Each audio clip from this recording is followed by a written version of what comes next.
Hey, what's up Yorkshire fam? Welcome back to the channel. I'm the Yorkshireman Reacts, and today is a very special day because it is officially the first ever movie reaction from me.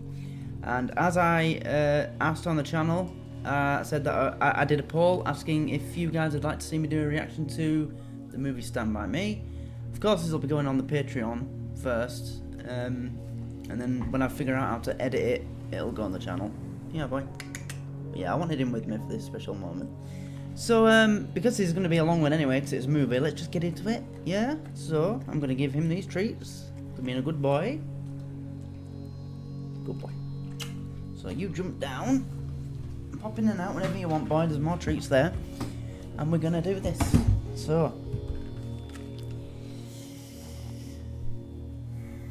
I'm looking forward to this. So many people say this is a great movie. Mum loves it. And I've never seen it in full. You know, as the last time I saw it, I was very, very young. It didn't really hold my attention. It was just something that was on TV in the background. I wasn't watching it properly, so I have no idea what's going on. I'm not even going to look at the description. I just want to see this. I know it's based on a Stephen King novel called The Body. I did a little bit of research before. But yeah, let's go. I'm looking forward to this.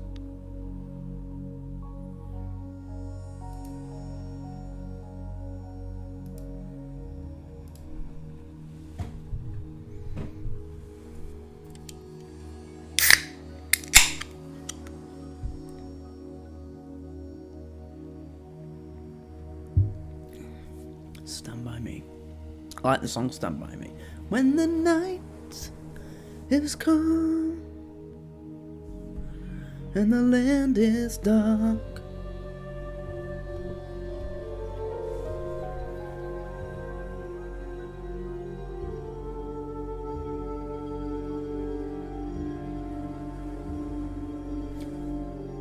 that wasn't the same guy in the wide shot as him.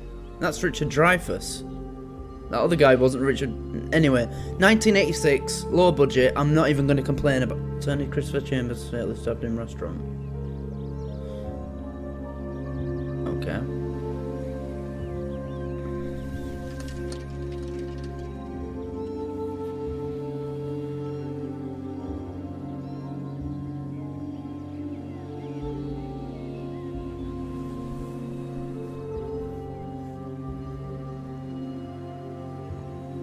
I was 12 going on 13 the first time I saw a dead human being. Wow. It happened in the summer of 1959, a long time ago. Wow. But only if you measure in terms of years. Young Will Wheaton. I was 16. I was living in a small town in Oregon called Castle Rock. There were only 1,281 people, but to me, it was the whole world. Look at the fashion sense. Hey, it's the boss man, Bob Cormier here. Hygiene, It's a shirt beautiful tucked Friday in. morning in Portland. It's 90 KLAM degrees and getting hotter. Up the ladder with another platter. It's Bobby Day with Rockin' Robin. It's Boss. Get in the treetop all day long and singing this song. Creep, creep, creep. Going tweet, tweet, tweet. Rockin' Robin. Rockin' Robin. River Phoenix. Ed, how do you know a Frenchman's been in your backyard? I'm French, okay? Corey Feldman. Garbage cans are empty and your dog's pregnant. What? Didn't I just say I was French? I knock. 29. 22. Piss up a rope. Gordy's out. Oh, Gordy just bit the bag and stepped out the door. Come on, man, deal. Teddy Duchamp was the craziest guy we hung around with. He didn't have much of a chance in life. His dad was given fits of rage. What's going on with his ear? One time he held Teddy's ear to a stove and almost burned it off. Oh. I knock. You four-eyed pile of shit.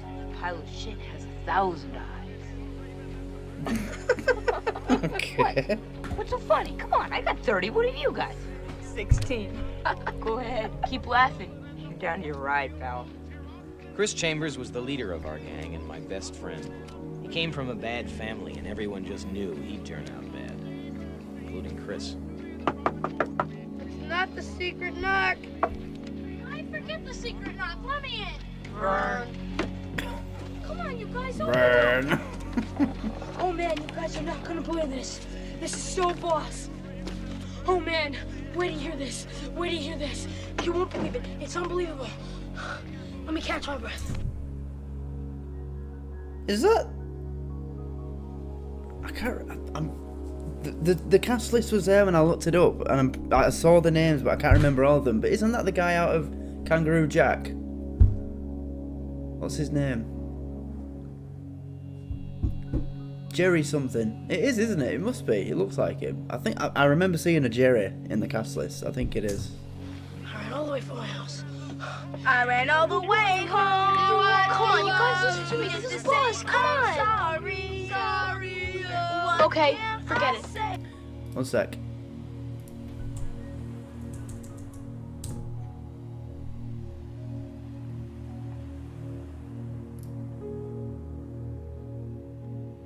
Yeah, it is Jerry O'Connell. Yeah, I thought it was.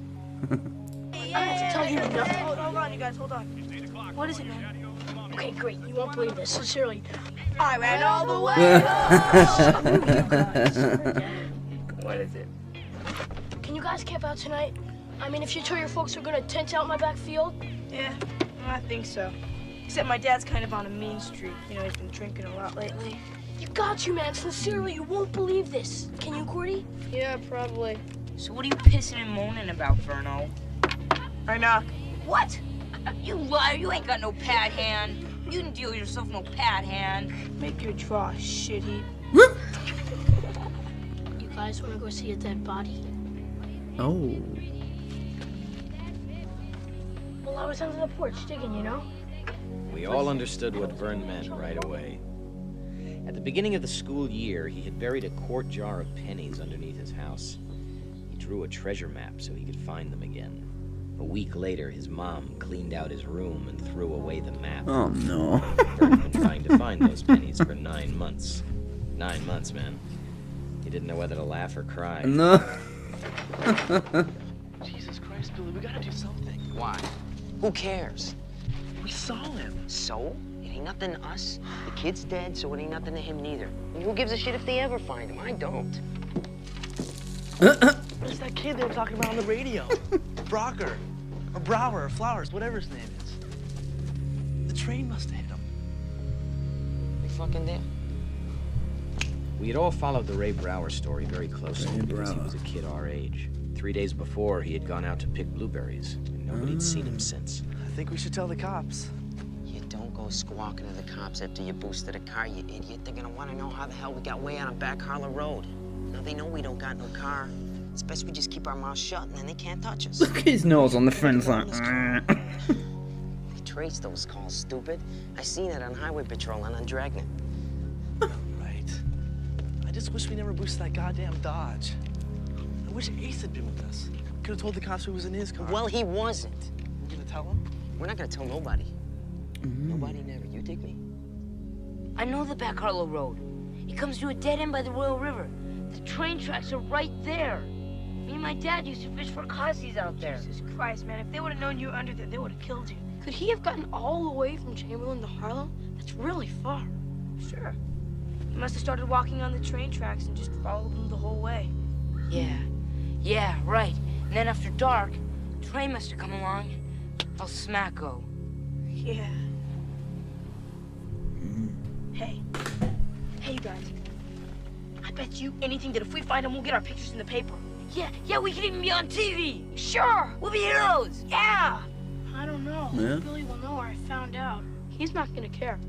Because it's gonna be us guys that find him, not Billy and Charlie Hogan in the boosted car. Probably pin a medal on you, Vern. Yeah, you think so? Sure. What will we tell our folks? Exactly what you said. We'll all tell our folks we're tenting out in your backfield. You tell your folks you're sleeping over at Teddy's. Then we say we're going over to the drag races the next day. We're rock solid till dinner tomorrow night. Man, that's a plan and a half. Yeah? But if we do find that kid's body over in South Harlow, they'll know we didn't go to the drag races. We'll get hided. Nobody will care. Because everybody's going to be so jazzed about what we found, it's not going to make a difference. Yeah. My dad'll hide me anyway, but hell, it's worth the hiding. Shit, yeah. Let's do it. What do you say? Shit, All right. yeah. Gordy. Sure. Vern? I don't know. Vern. Come on, it was your idea. Vern. Vern. Come on, Bruno. Come on, Bruno. Okay, Okay, Too okay. cool. Too cool. Very cool. Very, very cool. Yes. I wanted to share my friend's enthusiasm, but I couldn't. That summer at home, I had become the invisible boy. Mom, you know what my canteen is? Mom. It's in Denny's room. In April, my older brother Dennis had been killed in a Jeep accident. 4 months had passed, but my parents still hadn't been able to put the pieces back together again. Understandable. Can't imagine that. Losing a child.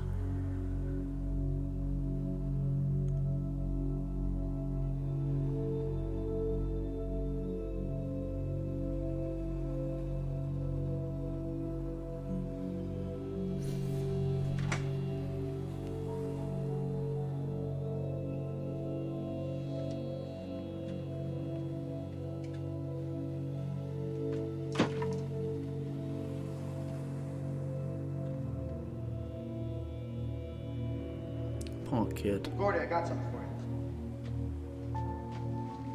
you. This, my friend, is for you. I recognize him. This is your Yankee cap. No, this is your Yankee cap. It's a good luck cap. You wear that cap, you know how many fish we're gonna catch? How much? Brazilian fish. And it looks good on you, too, just like that. Hey, Mom, I'm going blind. Hey, don't start with me, porcupine. Come here. Give me a hug. You found it. Huh? You found it. Yeah.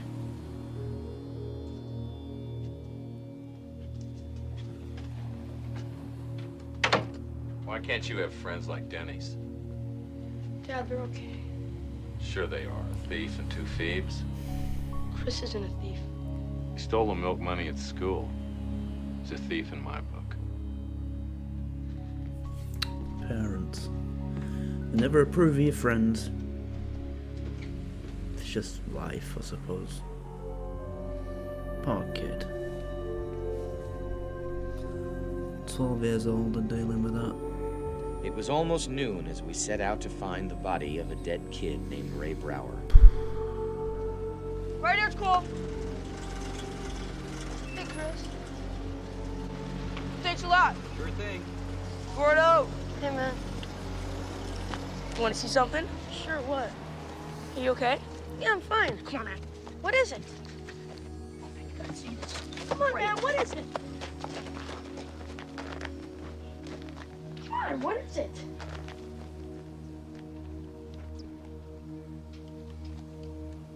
You want to be the Lone Ranger or the Cisco Kid? Oh shit.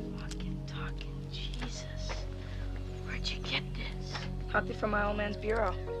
It's 45. I can see that.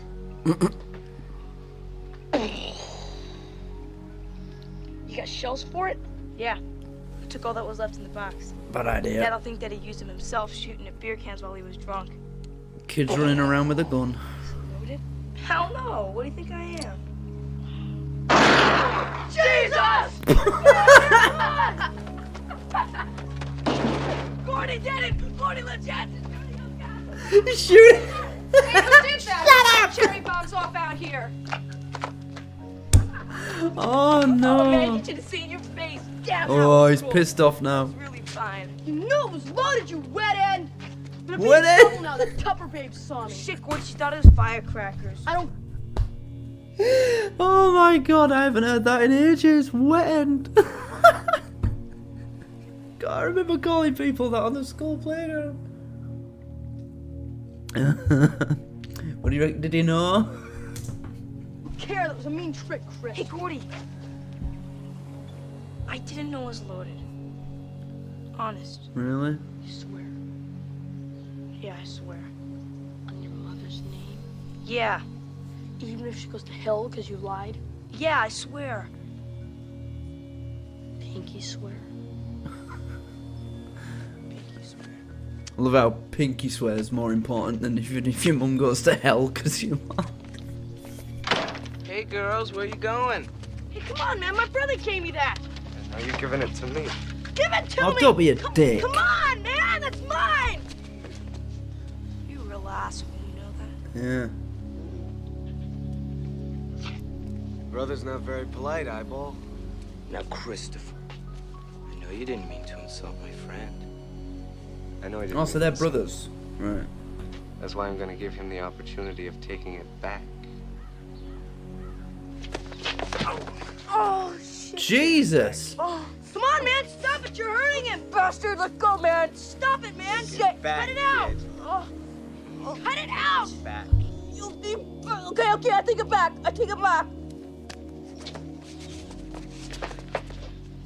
There. I feel a whole lot better. Some brother, that, eh? How about you? Good. See you later, girls. Quick, run up and take it now his back's turned.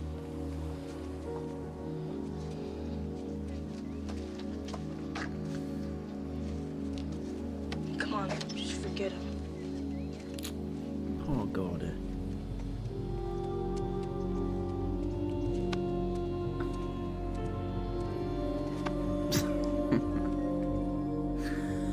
I can already see their friendship, how strong it is. You know, something like that's just how that hat meant a lot to him, must have done. We just saw why. Just seeing it. Probably the last thing that his brother gave him. But then his best friend cheers him up with a kick. Yeah. It's... yeah. Well, what do we need a pistol for anyway? Makes me nostalgic, you know, thinking back to then. If you were having a shitty time or something, your friend would try to cheer you up, and vice versa, so... Spooky sleeping out at night in the woods. You might see a bear. Or a garbage can. Yeah. I brought a comb. What do we need a comb for? Well, if we get on TV, we want to look good, don't we? It's a lot of thinking, Vern. Thanks. Flinching. Super flinching. Whoever invented that game is evil. Oh, I used to hate that. Because I was always easily startled. I always used to flinch. Jesus.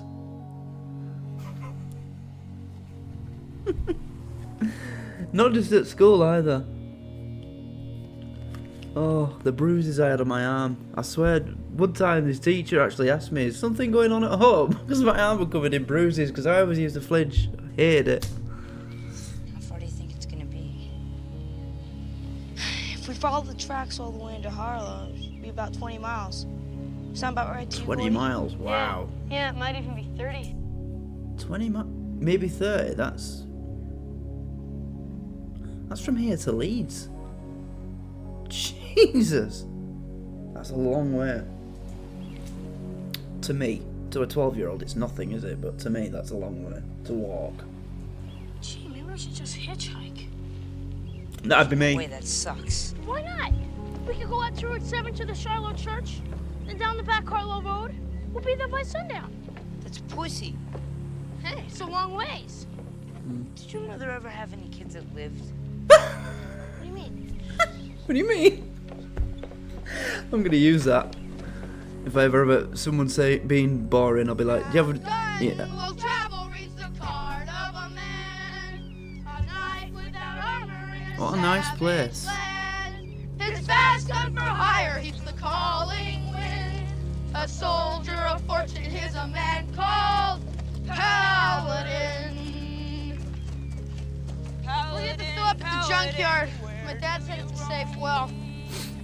Not if Chopper's there. Chopper's there, we'll send you. Haha, very funny. Hey, I'm kind of hungry. Who's got the food? Shit. Did anybody bring anything? Not me. You didn't bring food when you knew you'd be on a... Oh, this is great. What are we supposed to do? Eat our feet? You mean you didn't bring anything either? Oh, shit, this wasn't my They knew idea. they It were was going to be Vern's gone idea. until Why evening didn't you bring tomorrow. something? What am I supposed to do? Think of everything? I brought the comb. Oh, great, you brought the comb. What do you need a comb for? You don't even have any hair. I brought it for you guys. Hey! See how much money we got. Kids. Yeah, I got $1 too. We did do dumb stuff like that. Forget stuff. 68 cents from Chris. 60 cents from Teddy.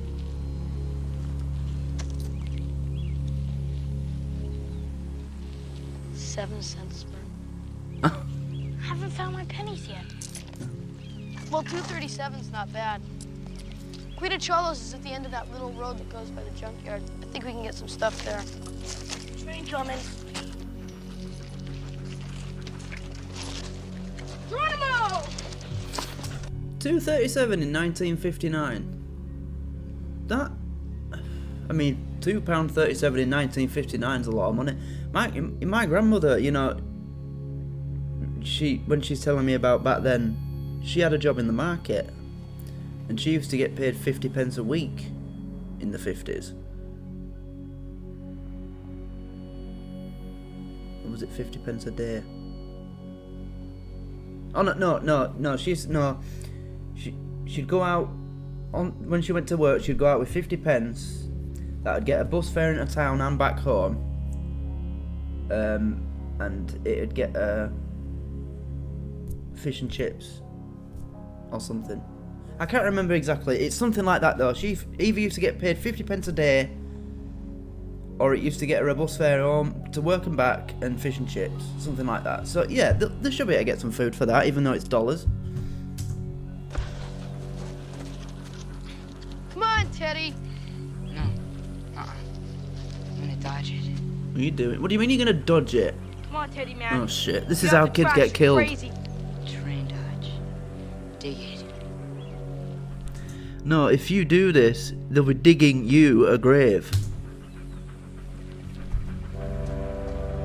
Get the hell off the tracks, Teddy. You want to get yourself killed? Just like the beach in Normandy.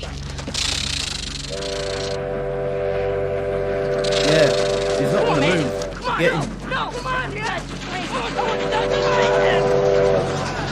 You asshole, you son of a bitch!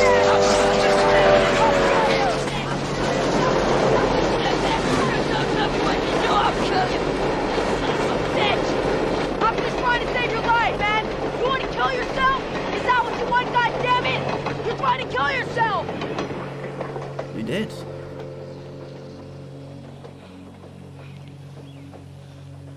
I don't need no babysitter.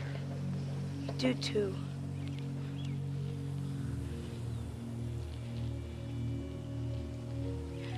Skin it. Could have dodged it. Listen, Teddy, you can dodge it on the way back, man.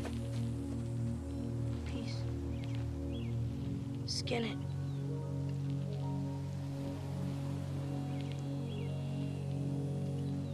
Go on. He did do you a favour. He just tried to save your life. Also, I noticed before there was smoke here, so that means they used a real train. They were next to a real train track, and they used a real steam train. So I love little details like that in old movies where you can tell they used a real something you saw was real. It wasn't a green screen or whatever, or a trick. So it's nice to see, you know. And you know what the funny thing is, nowadays when they use all this trickery, more people get hurt these days than they did back then. I mean, look at that thing with Alec Baldwin. He shot somebody. I know it wasn't a trick thing. I mean, they've always used blanks in guns for movies, and it didn't work properly. But you know, and most movies these days, it's so fake that you can tell, and it looks crap. I mean, look at this. Honestly, this is so beautiful, this movie. They're just out next to a train track in the middle of a beautiful place like this, and it's gorgeous. You know, but if this movie had been made this year, this would be a green screen, and you'd be able to tell how fake it was. I'd rather see a film like this. I'd rather they go out there, actually film next to the train track on a day like this. Imagine how amazing this would look on a modern camera. It looks great to me on a camera from the 80s. Imagine it filmed today. But no, they'll fake their way through it because they're too lazy. Because actors, they're all pampered, vapid, fucking egotistical wankers it would be like, oh no, I'm not going to stand in the middle of a field. You can put a green screen around me. Do you know how much I'm worth? But no, these are just kids that have gone anywhere to film this, and it looks beautiful. There's a little rant for you. Wouldn't be a reaction from the Archman Reacts without a rant, would it? You shake my nerves and you rattle my brain. About this time, Charlie and Billy were playing mailbox baseball with Ace and Eyeball. Oh, shit, I'm out. God damn it. Shouldn't have gone for a wooden one. Why don't you tell me something I don't know, asshole? Billy, you're up. Let me just say, Keith Sutherland, he looks, it's weird, he looks the same but different compared to what he looks like now. Nah, you guys win. I don't want to play no more. Hey, you can't quit. We only played 3 innings. That would be a non-official game. Hey, Ace, What's with you homos? Been acting psycho all day. What is it? It's nothing. It's nothing, right? It's nothing. And if Keep you it gentlemen short. don't mind, I'd like to finish this game before I start collecting my goddamn social security, okay? You're up, Billy. Move it. All right, give me this fucking... Let's play ball!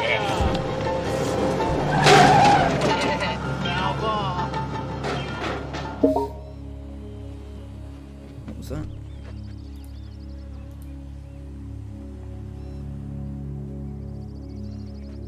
Oh, okay. Hey, Vern. Looks like your mom's been out driving again. It's so funny I forgot to laugh. Stand back, men! So this is the junkyard. No trespassing was enforced by Milo Pressman, the junkman, and his dog Chopper, the most feared and least seen dog in Castle Rock. Legend had it that Milo had trained Chopper not just to sick, but to 6 specific parts of the human anatomy. Thus, a kid who had illegally scaled the junkyard fence might hear the dread cry, "Chopper, sick balls." Right now, neither the dread Chopper nor Milo was anywhere in sight. Teddy's crazy. Okay. Come on, man, move it out! Yeah, he won't live to be 20, I bet. Remember the time you saved him in the tree? Yeah. You know, I dream about that sometimes. Except in the dream, I always miss him. I just get a couple of his hairs and down he goes. It's weird. Yeah. Wow. But you didn't miss him. Chris Chambers never misses, does he? Not even when the ladies leave the seat down. Hey, race you. No, I don't. Oh, right to the punt, man. Come on. I'm kind of tired. Go! Oh! Dead man LeChance! It looks like LeChance has got him this time. He's got Chambers beat. But what's this? Chambers is making his move. LeChance is fading on it. Chambers at the tape. The crowd goes wild.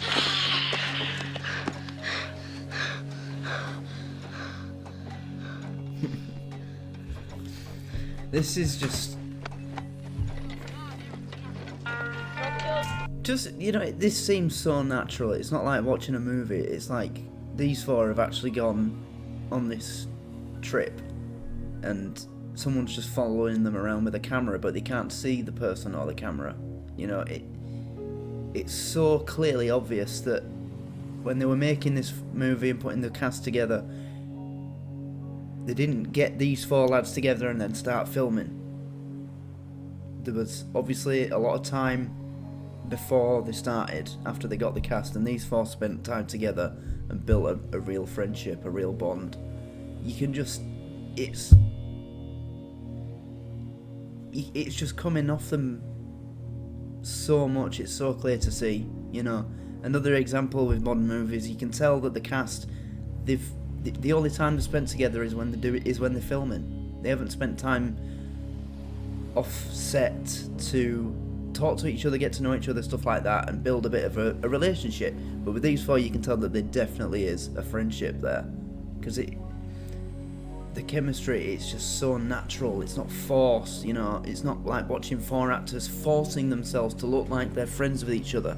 They just are friends with each other, and it's beautiful to see, especially in such young actors, because you know, even some adult actors struggle to portray that. But these are doing a great job of it. But so far, this is such a beautiful movie. Everything about it, the locations where they're filming, the script, the story, the friendship, even the soundtrack's amazing. Every song that's been played so far, I know. And they're all classics. Rockin' Robin, you know, those are the ones. You ride on my nerves and you shake, that one. Oh, this is incredible, man. I'm so glad I decided to do this. I wish I'd have paid attention to this as a kid more. This is fantastic.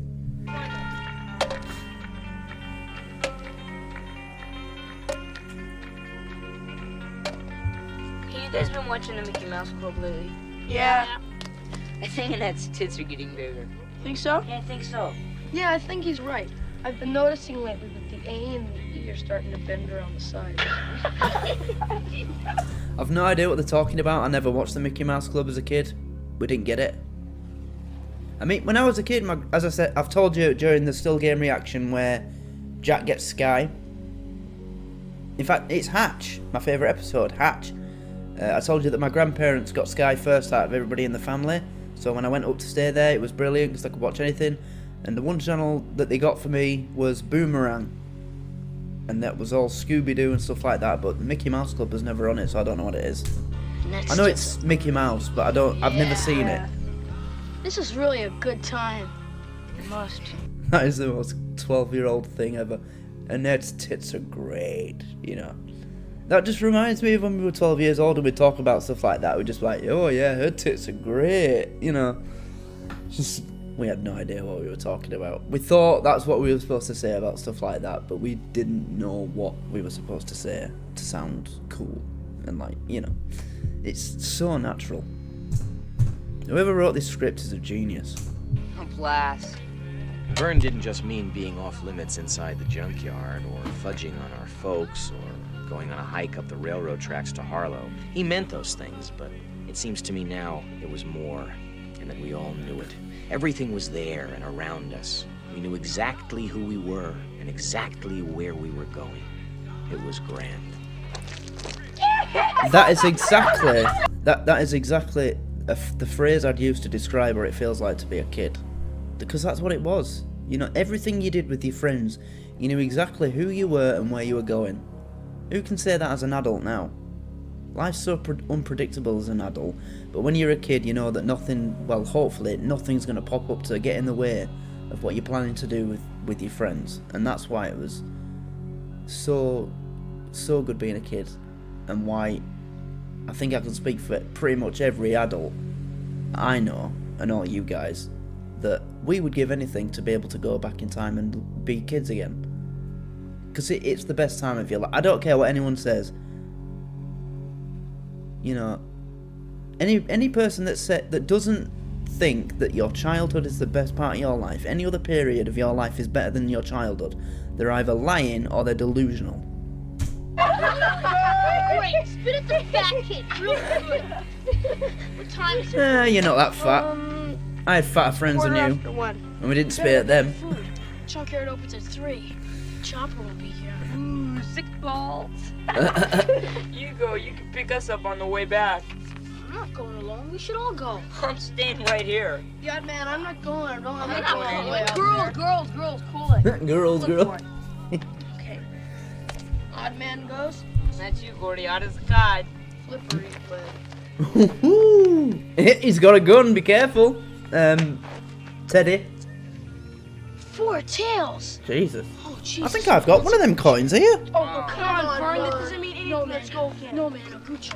That's really bad. I've got a quarter. Another quarter. 1 cent. Oh wait, that's got that building on. That was on that. Oh no. Where's the other one? Oh, here we go. 5 cent piece. That's the one that they've just done. I don't know if you can see it. There. You see that? I don't know if you'll be able to see that. But yeah, that's the one they just flipped, I think. 5 cent piece with Monticello on it. Yeah. Dad, you remember when Clint Bracken and those guys got wiped out on Hey, I got that side too. Billy told me they were supping for beers. Oh, come on, Vern, that doesn't mean anything. Right, what's a goocher? See if I can tell if it's a 5 cent. 4 tails. They look a bit too big to be 5 cent pieces. That's a goocher. Mind you, this is 59. Vern, that doesn't mean anything. It might have gotten No, smaller. goocher. That's really bad. You remember when Clint Bracken and those guys got wiped out on Weed Hill in Durham? Billy told me they were supping for beers. And they came up with a goocher just before they got into the car. And bang! They all got totaled. I don't like this. Sincerely. Verno, I love that nobody kid. believes that crap about moons and goochers. It's baby stuff. Now come on, flip again. You gonna flip or not? Come on, Verno, we don't have all day. You lose, Gordy. Gordy loses. Oh, Gordy just screwed the pooch. Does the word retarded mean anything to you? Gordy, go get the provisions, you morphodite. Don't call me any of your mother's pet names.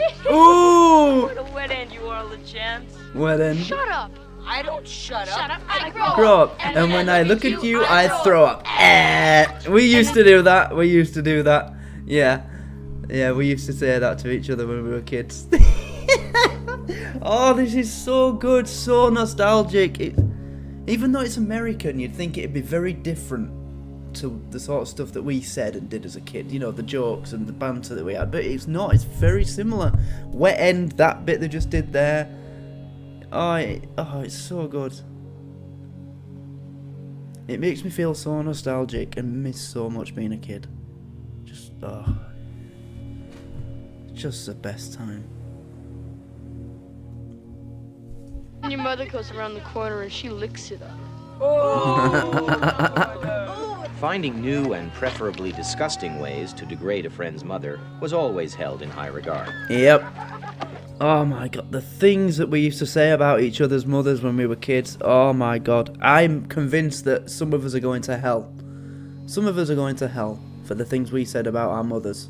Well, their mothers, each other's mothers. It was endless, and nothing was off limits. The things, oh my god. I mean, it's going to be a while until this ends up on YouTube, but when it does, I'll try and make sure that in the edit I keep this part in. Comment below something that when you were, you know, having banter with your friends, what did you used to say about each other's parents? And, no, right, put what you regret saying about each other's mother, and then I'll tell you mine. Alright? There you go, that's a deal. On Patreon, put it as well, and I'll do it. So comment what you and your friends used to say about each other's mothers. Which one do you most regret? And I'll tell you mine. In the comments.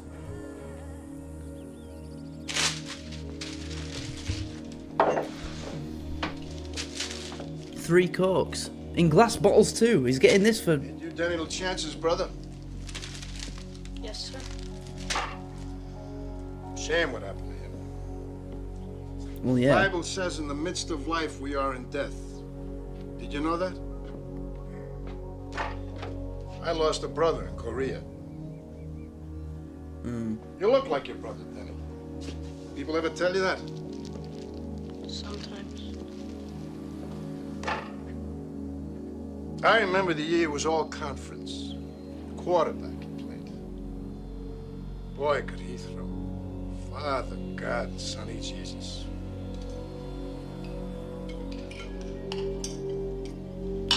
Am I right in thinking it's John Cusack? I said I recognised him in the first scene.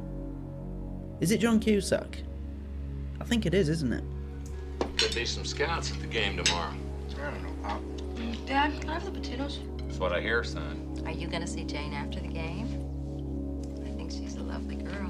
Dad, please have the potatoes. Dorothy, don't talk to the boy about girls. Dad. You shouldn't be thinking Why about are you ignoring girls. your This is son? the biggest game of his She's life. not. Good mother. But Yeah. he's just ignoring After him. tomorrow. Pop, did you read the story that Gordy wrote? Gordy wrote a story. Look, right, the way he just looked at him, he was ignoring him when he was asking for the potatoes, and then when his brother tried to back him up and say, did you read the story he wrote? The way his father just looked at him, it was like contempt. Does his father actually hate his youngest son? I hate that. I feel so sorry for this kid. I know it's just a story in a movie, but you know, this is a movie. This is my movie reaction. I'm reacting to this the way I react to movies. When I watch a movie, this is what I'm saying now is just what I'd be saying in my head, or if I was sat next to someone. So yeah, I'll act like it's real. And it's just so awful to see his dad treat him that way. You know. I mean, as he's the youngest, he should be. You know, he's not a grown man, but, you know, he's a football star at college or whatever, and living a bit more of a successful life. He's achieving something now, because he said he was all conference. I mean, I'm not American, but even I know that means he's doing well at football in high school or college, or whatever level it is. So that means that because he's doing that, his dad, oh, well, he doesn't exist now. God, he doesn't exist. I've got a son who's going to be a footballer. You know? And I can relate to that a little bit. Not as badly. But I have a brother who's a year and a bit younger than me. And he was always the better at football than me. And he went on to become a professional footballer. So it was hard for me to impress my dad, because he was already doing much better than me. But this is a whole new level. Like, he's completely ignoring him at the table. At least my dad made an effort with both of us. But he's not even making an effort. He's ignoring him. And then when the older brother tries to bring up... Oh, poor kid. It's really good. What did you write, sweetheart? Girls? Dad. You shouldn't be thinking about girls. This is the biggest game of his life. Dennis, when you're out there tomorrow... Pop, did you read the story that Gordy wrote? Gordy wrote a story. It was really good. What did you write, sweetheart? See, that's what I'm talking about. Football takes concentration. You start in on the girls and his mind's all over the place. Dorothy, I don't know how many... I really liked it. Thought it was great. Want to interrupt? Oh. You see I'm talking to the boy, don't you? You play football? Hmm? You play football? Poor kid. No. What do you do? I don't know. Yeah, well, your brother Denny Sharp played football.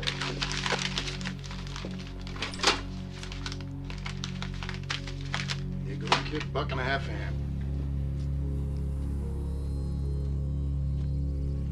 So $2.37 was enough for 4 bottles of Coke, a pack of bread rolls, and some hamburger.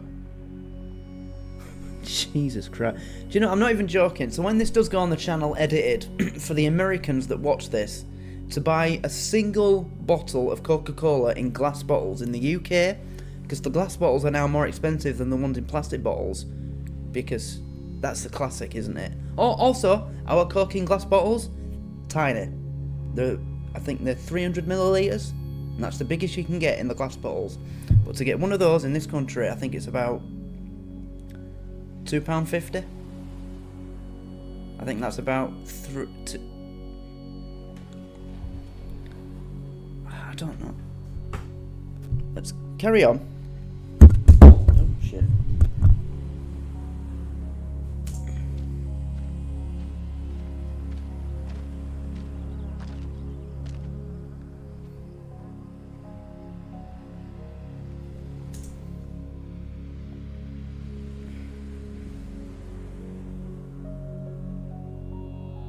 Right, so 4 bottles of glass Coke in Asda is £3.75.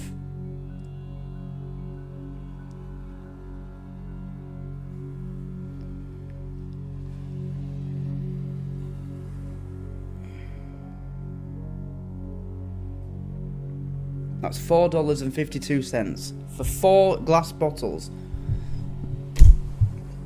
Ridiculous. And he just got all that for less than $2.37. Wow.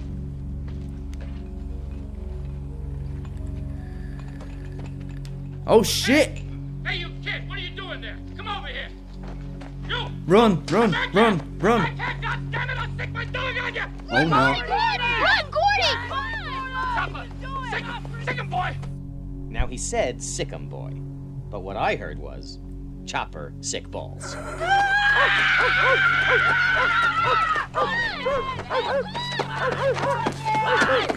Also, I noticed when he was running, he ran past the same cars twice. See if you notice it. Watch. Hey, you kid, what are you doing there? Come over here. You, come back here! Come back here, God damn it! That truck, Run, the van, Run, watch, the truck, the van. Now he's Movies from 1980, low budget movies from the 80s. You've got to love them. If you didn't love them, you'd hate them, and you can't hate them. Said Not a movie sick like this anyway. But what I heard was Chopper, sick balls. sick balls.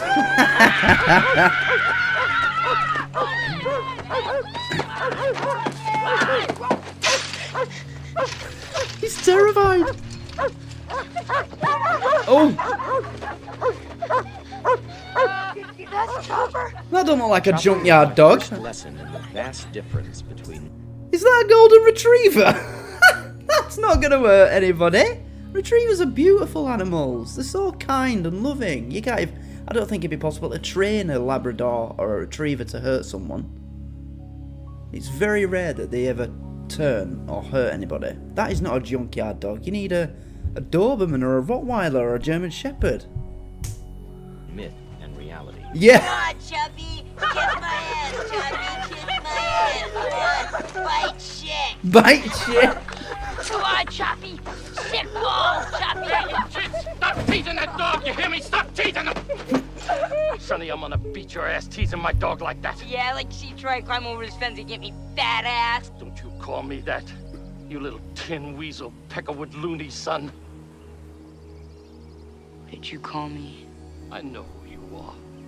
You're Teddy Duchamp. Your dad's a loony. A loony up in the nut house in Togus. He took your ear and he put it to a stove and he burnt it off. My father stormed the beach at Normandy. He's crazier than a shithouse rat. No wonder you're acting the way you are, with a loony for a father. Wow. Call my dad a loony again, and I'll kill you. Loony, loony, loony. Ah! I'm gonna rip your head off and shut down your neck! No! I'm gonna kill him! Come on and try it, you little slimy bastard! He wants you to go over there so he can beat the piss out of you and then take you to the cops! You watch your mouth, smart guy! Let him do his own fighting. Sure, you only outweigh him by 500 pounds, fat ass! I know your name. You're the chance. I know all you guys. And all your fathers are gonna get a call from me. Except for the loony up in Togus. Oh, come on, man! How can you say that to... Jesus. Right, so we've just learned a couple of things there. So, we've learned that his dad, who we heard in the beginning, did that to his ear. So we've learned that he's in a mental hospital. Not a loony... not a house, he said. You don't call it that. So he's in a mental hospital, but now we know, but we also found out why he was at Normandy. I'm surprised that not everybody who was on that beach ended up in a mental hospital. You know? You only have to watch the documentaries and the war films to... Yeah. But how can you say that to a kid? That... Jesus Christ. And it also makes sense why he's going around in that kind of... That's like the green t-shirt that they gave you in the army back then to wear under your uniform. It's the exact same shirt. And he's wearing dog tags. I'm assuming they're his dad's dog tags. So that shows that he idolises his dad, even though he's done that to him. Which is understandable, because his dad's a war hero. Even... I mean, especially so in the 50s, they'll have still been hero worshipped because of what they did. I mean, they're loved now. Imagine how loved they were back then when they were still fairly young and around and telling their stories and stuff. So to say that about his dad, that is so low, man. What a piece of shit. That is disgusting. Fuck. Disgusting fat piece of shit. kill you! Get away from me! Foul mouth, who a master! Man, you son of a bitch! I'll You kill come back you! here! Come back here, you hear me? Nobody rings out my old man! Come back here! My father started the beach! I said come back here! He started the beach, you faggot! Come back here! Wow.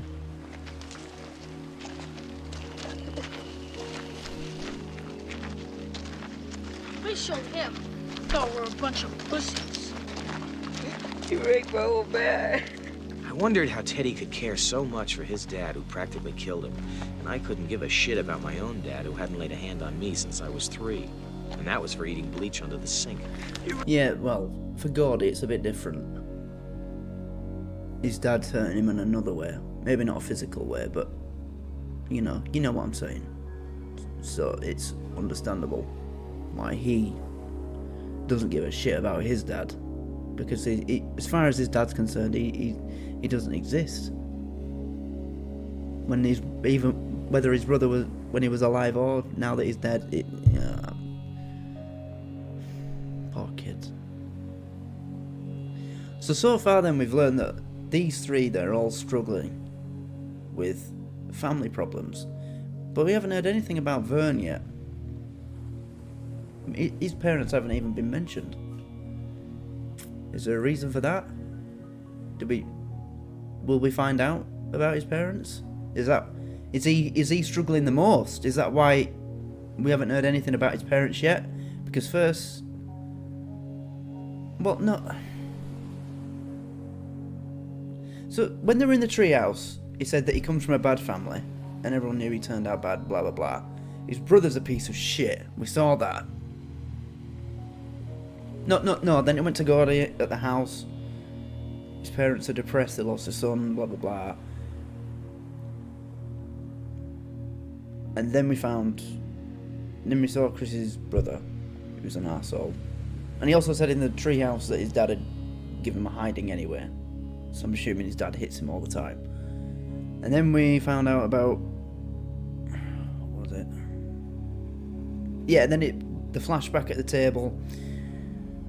Saw his dad looking at him when his brother tried to speak up for him. And now, Teddy. So all 3 have had their family story told, except Vern.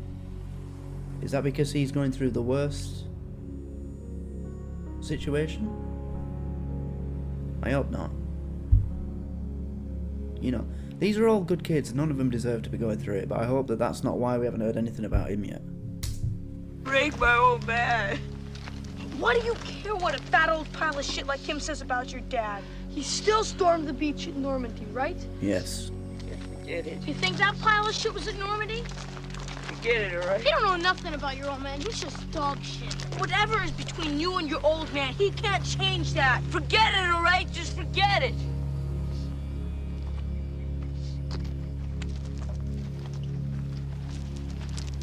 Poor kid.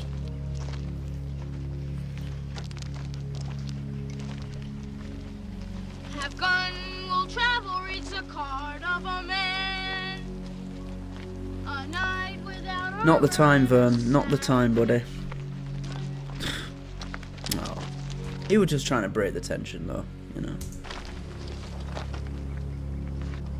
Sorry if I'm spoiling everybody's good time. Oh. No, come on. What he's just said to you about your dad who's a war hero, you're entitled to feel like shit and have a bit of a cry. Come on. Poor kid. I'm not sure it should be a good time. You saying you want to go back? No. But going to see a dead kid, maybe it shouldn't be a party. True, yeah. Yeah. Like if he's really bad, like all cut up in blood and shit all over him, I might have nightmares. That's not why he was thinking. And eyeballs over to jump and grab. Shut up, Vern, God damn it! Can't help it. Oh, Vern. Sorry. It was only 2:45, but it felt much later. It was too hot and too much had happened. Yeah. We weren't even close to the Royal River yet. A lot's happened. We were going to have to get moving if we were going to make some real miles before dark. I wonder. Ooh. Hold still, will you? Oh no, a do-it-yourself tattoo. Can't believe people used to do What's this. with you and this Connie Palermo chick? I've been seeing her for over a month now, and all she let me do is feel her tits. She's a Catholic, Aw. man. You're all like that. Catholic, you're lucky you got that. Protestant. Jews good. A KLAM newsbreak. We interrupt to bring you an update on the search for the missing 12-year-old Ray Brower. The police have expanded their efforts to include Mutton, Durham, and the outlying areas. Shit, A when are they gonna spokesman for give the up? police indicated Kid's gone, they're never gonna find him. Not where they're looking. Hey, Eyeball's right, Charlie. They ain't never gonna find him. Would you hold still? You're making me fuck up the snake. Who's this guy? He looks familiar to me, but I can't think who he is. Who is he? I don't know if I've seen him in a film from this period as well, or a more recent film. He's just got one of those looks. Someone that you know you've seen somewhere before on television, but I can't remember. I cannot think where it is. I knew when we saw Vern for the first time, I knew, yeah, that's Jerry O'Connell. Or I thought it was him out of Kangaroo Jack. Because he looks the same now as he did when he was a kid. But I have no idea who he is, but he looks familiar. Keeper Sutherland, I recognise straight away. Will Wheaton, straight away. River Phoenix, obviously. Corey Feldman, who doesn't know what Corey Feldman looks like back then or now? But him? Oh, and John Cusack. Part. I'll tell you how they're gonna find him. 10 years from now, some hunter's gonna go in the woods to take a leak, wind up pissing on his bones. I bet you $1,000 they find him before that. But your $2,000 they don't. Well, asshole. Hey, what's the big deal? Who cares? Would you two just shut the fuck up? If either one of you assholes had $2,000, I'd kill you both. Hey, we're back here with the boss man, Bob Cormier. He's a good guy, isn't he? Stacks, it's the best on wax. It's the Cornettes with Lollipop.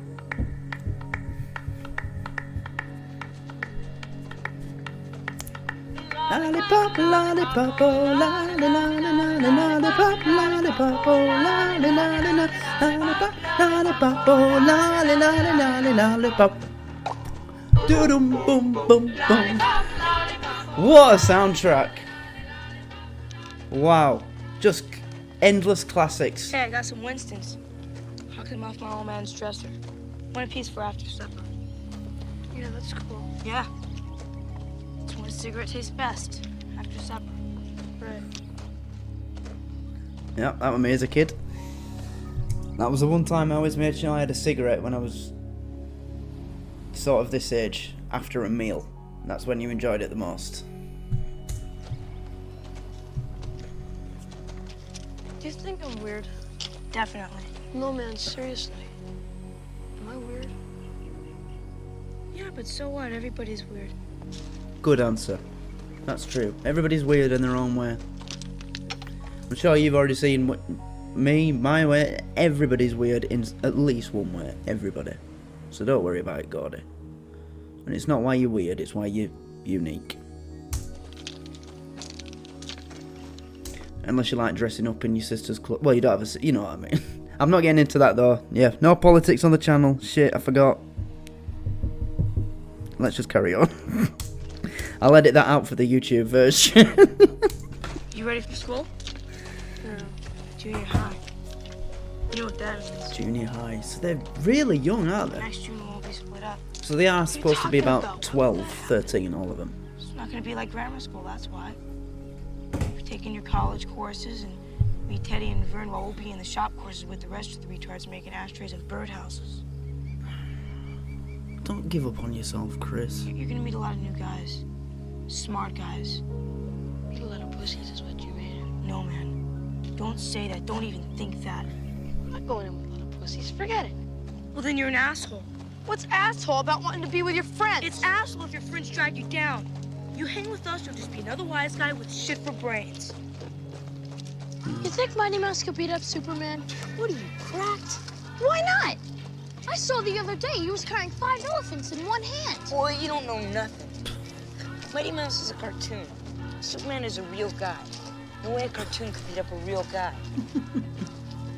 Yeah, maybe you're right. Would be a good fight, though. I mean, you could be a real writer someday, Gordy.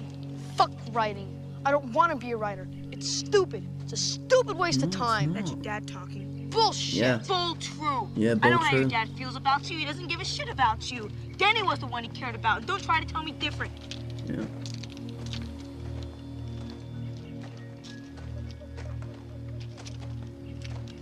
You're just a kid, Gordy.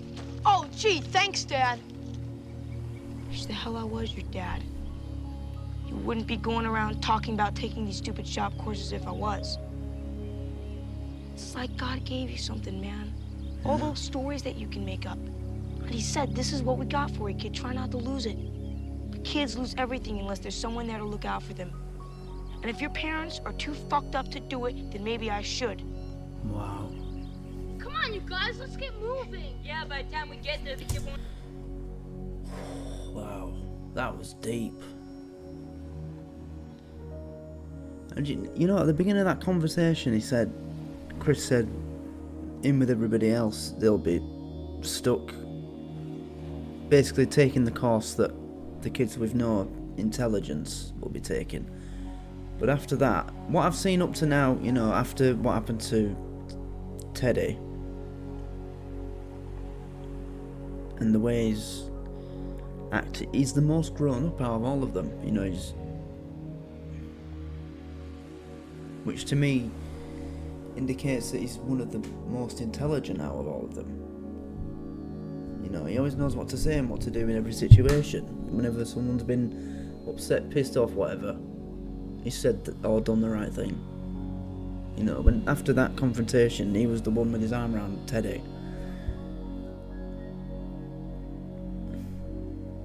So he shouldn't be so negative about himself. Oh, and by the yeah, wait a minute. I'm sorry. So much happened. So much has happened. There's always been something going right. So in the beginning, when it started with Richard Dreyfuss in the car, he was reading a paper and it said Attorney Christopher Chambers. That's right. Yeah, I forgot to mention that.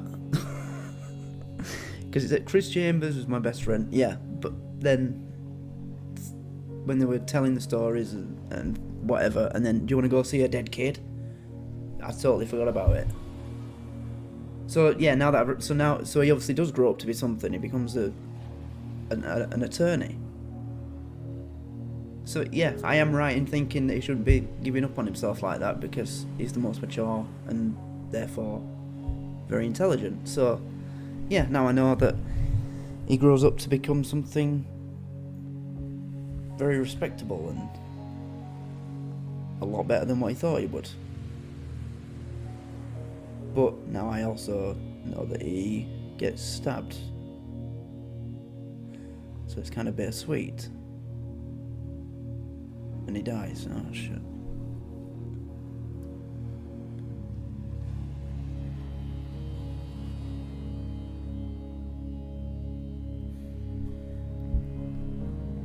So I guess it kind of stays along the lines with what the voiceover, Gordy. Was that Gordy in the car? Yeah, he said I was 12. Yeah, so it's Gordy. Yeah.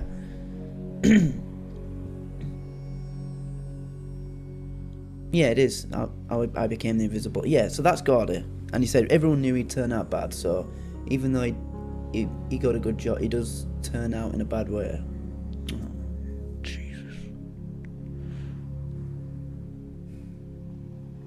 Anyway, that just, yeah, I just realised that anyway. I just realised all that anyway. Also, I want to say the acting, it's so good. Wow. I mean, the ages of some of these kids. I think one of the things that I read about this movie before I started this, I think the oldest one in the cast was River Phoenix. And I think he was 14 when filming ended. So that's the oldest he was during all this. I think Jerry was 12, Will was 13, Corey was 13, I think, and River was 14. So for that age, these are so. The acting is incredible. Fantastic acting. Won't even be dead anymore. What will he be then? Every day it's getting closer, going faster than a roller coaster. Love like yours will surely come by. What a soundtrack, man! Jesus. Everyone said go up and ask her. Love like yours will surely come by. Oh. This doesn't look safe. Look how, what's the word? Bare bones. I know the next train is due. Exactly. Could go down to the Route 136 bridge. What are you, crazy? That's 5 miles down the river. You walk 5 miles down the river, you gotta walk 5 miles back. That could take till dark. We go across here, we can get to the same place in 10 minutes. Yeah, but if a train comes, there's nowhere to go. No, there isn't. Just jump. Teddy, it's 100 feet. Yeah, Teddy. 100 feet? You guys can go around if you want to. Could you survive a jump of 100 feet? Wait, what's at the... I'm crossing here. It's water, isn't it? In the wide shot, it was water. Like a river. Could you survive a 100-foot jump into water without injuring yourself? I mean, people do cliff diving, and that's over 100 feet.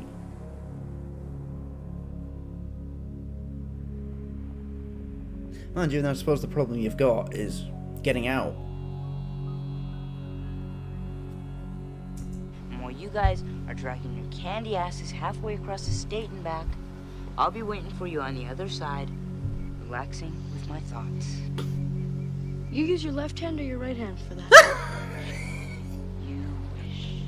that? Call it. Oh no, they could get back up that. Ah, he's feeling the tracks for vibrations. Clever.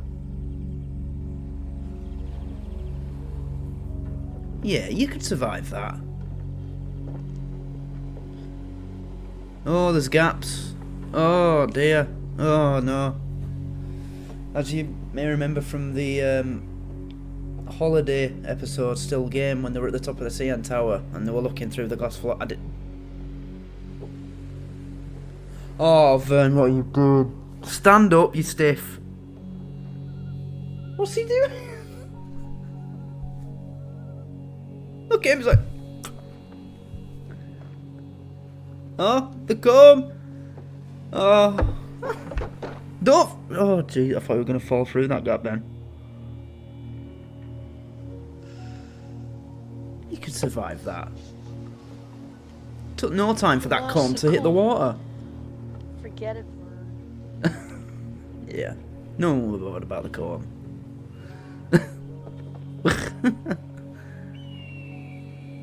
Oh, so they're halfway across. They're... Well, he's not half... No, he's going to be there all day with Vern.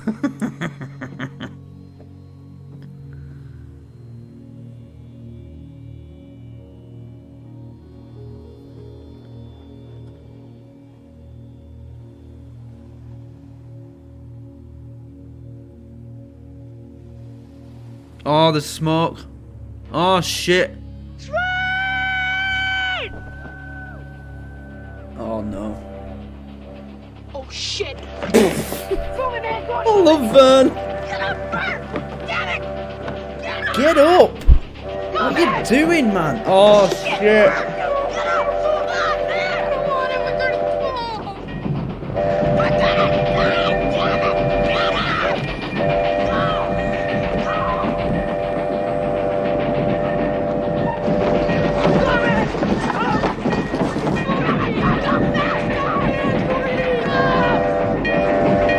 Slow down! Slow the train down!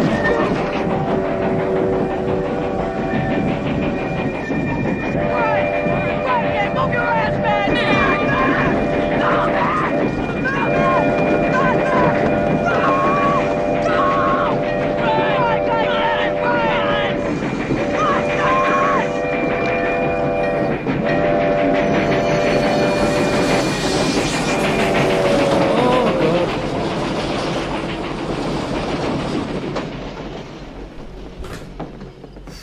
Oh, that was intense. The acting was brilliant. You know, the look on the faces. Them two. Well, no, it was mainly Will Wheaton. His acting in that was brilliant. It really did look like he was running away from a train. That was fantastic. Hey, at least now we know when the next train was due. See what I mean about Chris? He's just so... He knows what to say in every situation. Man, that was the old-time train dodge. Too cool. Vern, you was so scared you looked like that fat guy Abbott Costello when he saw the mummy. I wasn't that scared. Come on. No, really, I wasn't. Sincerely. Really? Okay, then you won't mind if we check the seat of your jockeys for Hershey squirts, will you? Oh, screw. Vern, you better turn yours over. She squirts. I know what that means. You don't mind if we check the seat of your jockeys for Hershey squirts, will you? Oh god. Oh, this is just so natural. The acting, as I said, it's just like these four random friends. They're really doing this, and there's an invisible cameraman following them on it. It doesn't feel like a movie. It's just so natural and so real. I love this. This is turning out to be one of the best movies I've ever seen. Wow. This is the way I like to do it. Fine. Aw, man! Come on, no, man, you got any more, Gordy? Sorry, Vern. It's not funny. What am I supposed to eat? Why'd Eat you the cook your bun. dick? Be a small meal. Why did we make jokes about that when we were 12? Why did we used to take the piss out of each other having a small dick? We were 12. We all had small dicks. Come on. I can understand. Yeah, I mean, men, like, when I was like 18, 19, or at college, we'd joke about it. But that age, come on. Not like that. You know? Well, no, you know. I'll give myself a bit more. Oh my god. Oh, I miss being a kid so much. You just took the piss out of each other all day. And it was just fun. But now if you do that, you know, someone will get offended and all precious about it. And like, oh, what you saying? You know, oh, get over yourself. Screw you guys, I got it.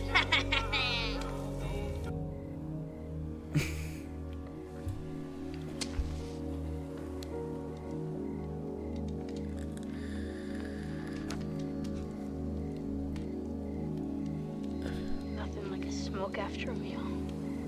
Yeah. I cherish these moments. What? What did I say? Just be cool, man. It's just a cigarette. Hey, Gordon, why don't you tell us the story? I don't know. Ah. Oh, come on. Yeah, come on, Gordo. Not one of your horror stories, okay? I don't want to hear no horror stories. No, not in the woods at night. You don't want a horror story. Why don't you tell Definitely us one not. about Sergeant Steele and his babbling leathernecks? Well, the one I've been thinking about's kind of different. It's about this piting contest. And the main guy of the story is this fat kid that nobody likes named Davy Hogan. Like Charlie Hogan's brother, if he had one. Good, Vern. Go on, Gordy. Well, this kid, he's our age, but he's fat. Real fat. He weighs close to 180, but you know, it's not his fault. It's his glands. Oh yeah, my cousin's like that. Okay. Sincerely. She weighs over 300 pounds. Supposed to be a highboy gland. Does this kid never show I up? don't know about a highboy gland, but what a blimp. No shit. What a blimp. She looks like a Thanksgiving. You know that even I use that term. Remember the first time we saw Peggy in Still Game? I was like, what a blimp. Turkey. And you know this one time... Shut up, Vern. Shut up, bro. Yeah, right. Go on, Gordy. It's a soul story. Oh. Well, all the kids, instead of calling him Davy, they call him Lardass. Lardass Hogan. Even his little brother and sister call him Lardass. At school, they put this sticker on his back that says wide load, and they rank him out and beat him up whenever they get a chance. But one day he gets an idea. The greatest revenge idea a kid ever had. This thing on? Can you hear me? Oh, we're actually going to see the story. The next contestant in the great Tri-County Pie-Eat, Principal John Wiggins. Cool.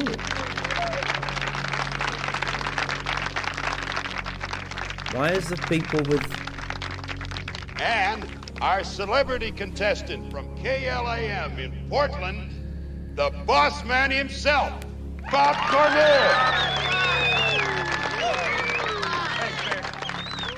Hey, from the Rags and Stacks, it's the best unwaxed. How about another double golden oldie twin spin sound sandwich from KLAM in Portland? It's...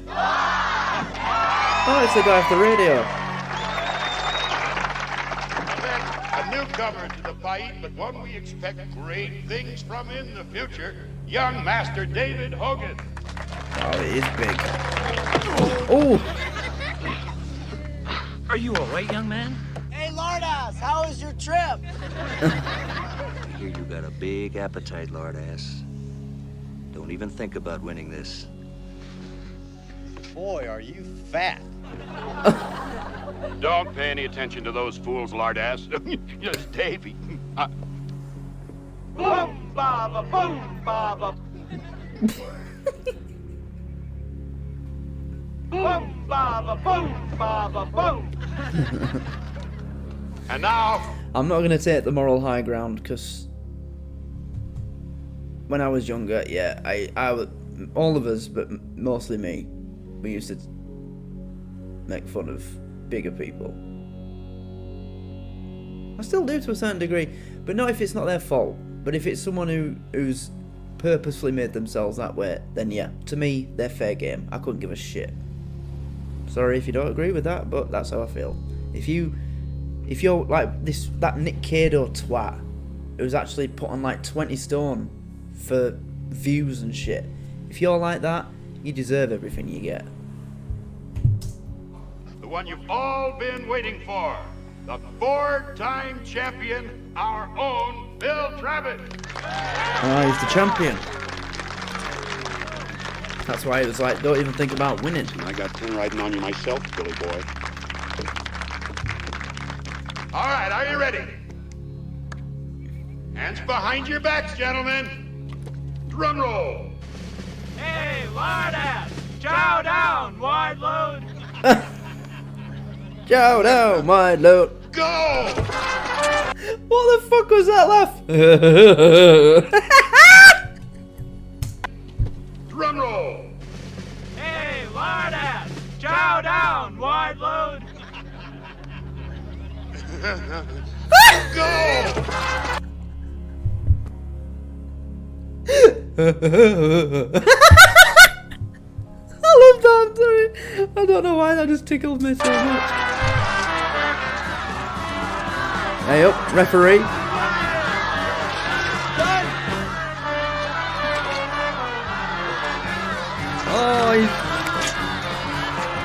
Oh, he's never gonna win going that slow.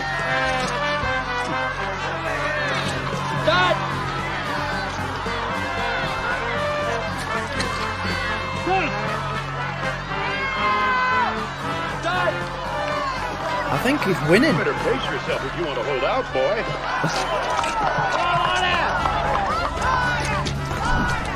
Lardass. Right, she can't say anything. She's a lardass herself. Hypocrite?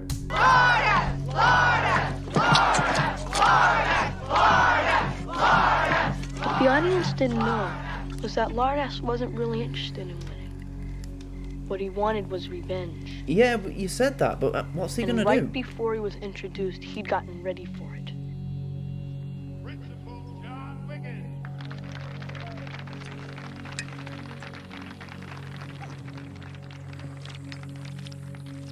Oh.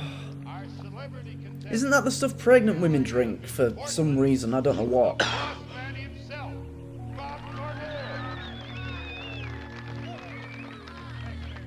Oh.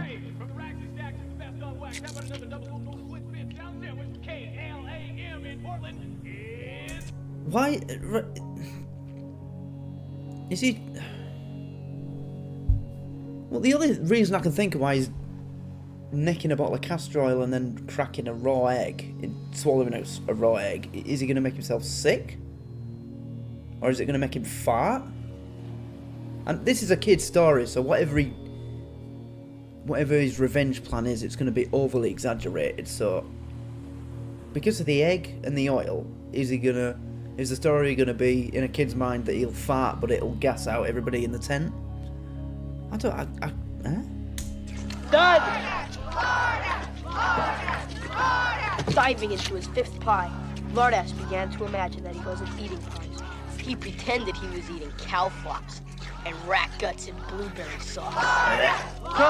Oh, look at his face. Slowly, a sound started to build in Lardass' stomach. A strange and scary sound. Oh dear. Like a log truck coming at you at 100 miles an hour. What the heck? It sounds like wind. Is it going to be a fart? Is it going to shit himself? Suddenly, Lardass opened his mouth. And Vomit. before Bill Travis knew it, he was covered with 5 pies with blueberries. The women in the audience screamed. Boss man Bob Cormier took one look at Bill Travis and barfed on Principal Wiggins. Principal Wiggins barfed on the lumberjack that was sitting next to him. Mayor Grundy barfed on his wife's tits. But when the smell hit the crowd, that's when Lardass Look at them. Look how deeply engaged they are into this. Oh, wow. Look at the looks on their faces. Oh, the acting is so good. really started to work. Girlfriends barfed on boyfriends. Kids barfed on their parents. A fat lady barfed in her purse. The Donnelly twins barfed on each other. And the... Why are they barfing Blueberry? Also, it's it's so obvious. The ones that are properly projectile vomiting, not the ones that are like the fat lady. You could tell that she just spat out something that was in her mouth. But the twins, did he say? And these women, look, you could tell with this one. Look, that's not coming out of her mouth. You can tell that there's a pipe or something. That's how they do it in Little Britain with that woman who vomits on everybody. You can tell it's just a pipe on a cheek, hidden. Old camera trick, isn't it? The 80s, man. Women's auxiliary barfed all over the benevolent order of antelopes. Lardass just sat back and enjoyed what he'd created. A complete and total... Oh, there's a blueberry in his ear. Barfarama. Oh.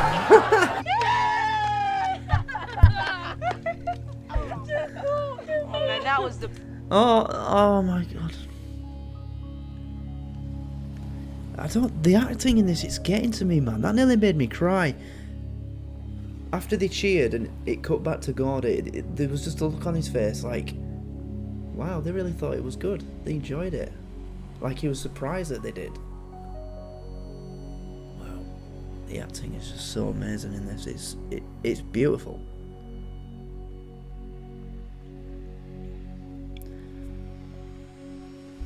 It's Will Wheaton and River Phoenix. Them two are the best.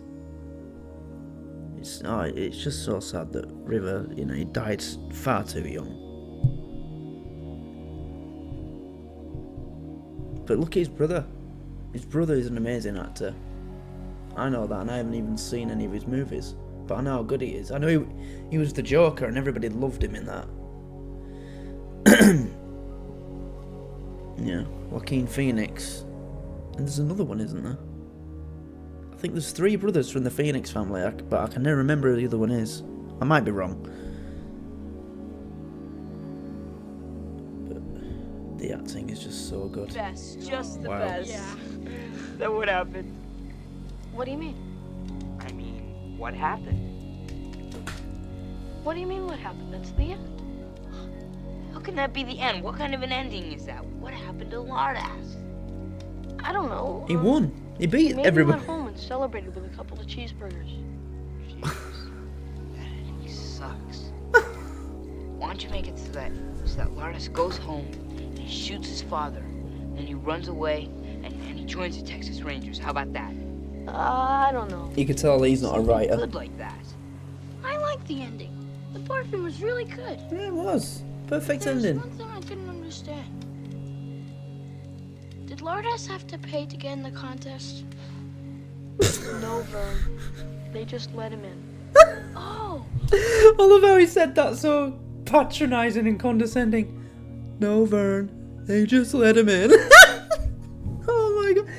Oh, I can't say it enough times. The acting is fucking incredible. Oh, great. Great story. Wow. Yeah, it's a great story, Gordy. I just didn't like it. Hey, Bruno, where's the radio? Let's see if we can get some sounds. Here.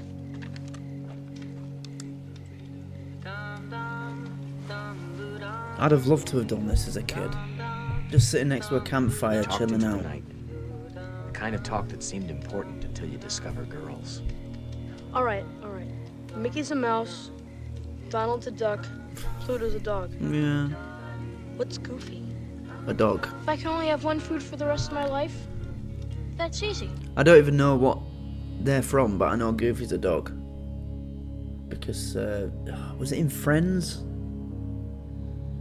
I can't remember, but I've seen something about Goofy in like a movie or a TV show, and he was being referred to as a dog, so I know he's a dog. Well, I think he's a dog anyway. Pez. Cherry flavored Pez. No question about it. Oh, so... It's just so childhood and so nostalgic. This is the sort of stuff you talked about, you know. If you could only eat one food for the rest of your life, what would it be? Something about a TV show that we watch. It's just so perfect and beautiful. I love this. It's just taking me back to my childhood. Every scene, every line, it's so comparable to my own life, my own childhood. Goofy's a dog. He's definitely a dog. Yeah. I knew the $64,000 question was fixed. There's no way anybody could know that much about opera. The $64,000 question. Isn't it like $10 million now? Isn't it a TV show? Imagine, again, the 50s. Yeah, he got 4 bottles of Coke, some burger buns and beef, hamburger for $2.37. So, and yeah. He can't be a dog. He wears a hat and drives a car. Wagon Train's a really cool show, but did you ever notice that they never get anywhere? They just keep wagon training. God, that's weird. What the hell is Goofy? Not one of us mentioned Ray Brower, but we were all thinking about him.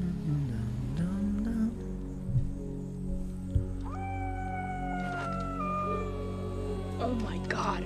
The Brower kid. His ghost out walking in the woods.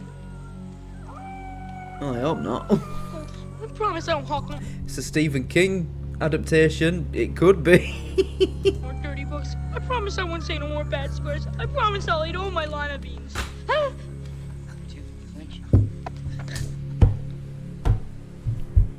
Oh my god, Vern is such a mood.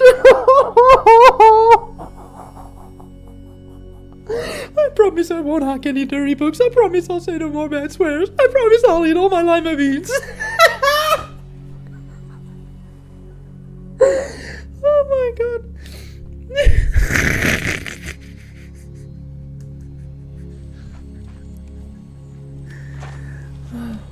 What is it, Chris? Oh, he's got the gun out. They are scared. Maybe it's coyotes. Sounds like a woman screaming. They're dangerous. Guess what I saw on TikTok the other day? There's this guy in America, he's got a coyote as a pet. It just keeps trying to bite his hand off. But he's domesticated it somehow. It lives in his house with his kids. You know, you see that on the internet, on TikTok sometimes. You see these Arabs and they've got pet lions. And I hate them.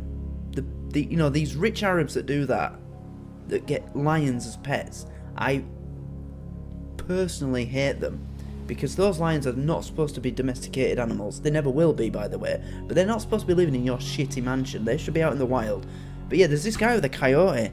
A pet coyote. And it's just... The comments are full of... How can you let that animal in your house when you've got a kid? And it's like, right. Coyotes, they're dangerous, man. I mean, I know... I think... Also, someone posted a link trying to argue a case for the coyote, saying that there's only been like 3 people killed by one in American history. But they don't have to kill someone to be dangerous. You know? So, Not coyotes. Just ghosts. Oh, don't say that. Hey, He Teddy, just sit tried down. to shit him up.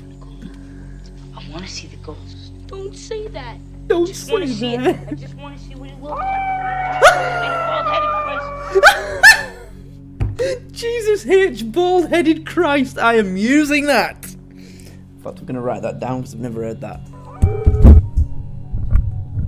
Jesus H. Bald-headed Christ. Maybe we should stand guard. Yeah, that's a good idea. True. Give me the gun. I'll take the first watch. I'm not sure that's a good idea. He's a bit unhinged. Jesus H. Bald-headed Christ. There we go. Got it. I want to remember that.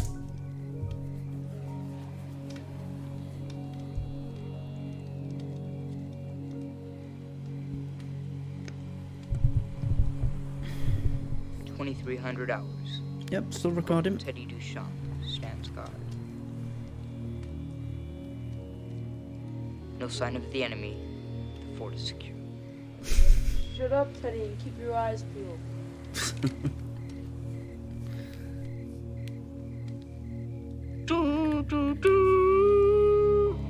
You're just inviting trouble doing that.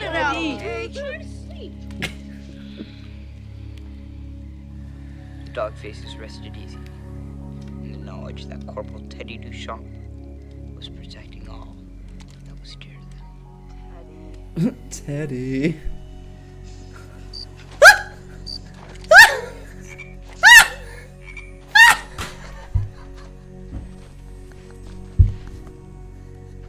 That is such a mood.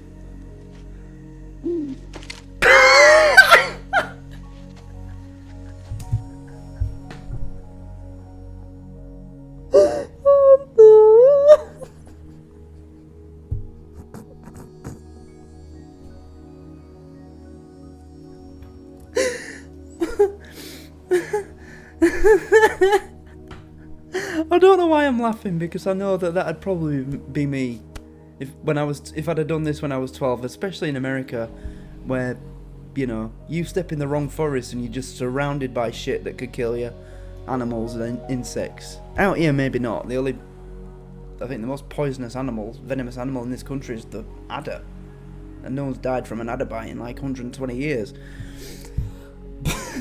But yeah, it's just so funny. Look at him. Oh, now Chris, he's just gonna be quiet and chilled, isn't he?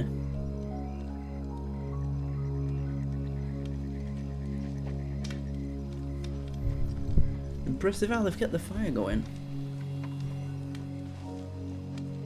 Imagine kids trying to do this these days. Try to set up a camp and start. You don't get this these days.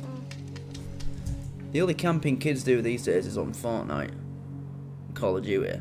If you're not a gamer, you won't get that reference, but basically camping is when, in an online shooting game, you hide behind an obstacle so your enemy can't see you, the enemy player, and then when you know they're nearby or you can see them, you come out from out of nowhere and shoot them, and they don't have time to react. That's the only camping kids do nowadays. And it's a shame. Kids don't go out there anymore and do real things like this. This is real. This is a real experience. I'm just glad that when I was a kid I did some real stuff with my friends. You know, I mean, as I mentioned before, we went caving, canoeing, canal boat, sailing, rock climbing, outdoor rock climbing. I went rock climbing in an indoor place as well, but we did proper rock climbing outside on the rocks in Shipley Glen. Unless you're local, you won't know where that is, but it was real rocks, you know. Yeah, so I'm glad I did stuff like that. It's real stuff. But I've never been camping in my life. Never been camping. Never got an invite. You know, my group of friends, they didn't really do camping. So I never got the opportunity. I don't think I'd have enjoyed it though. Sleeping outside, but I'd enjoy this. This exact situation, I wish that if I was one of these, I'd be alright with that. This just seems a perfect night at that age.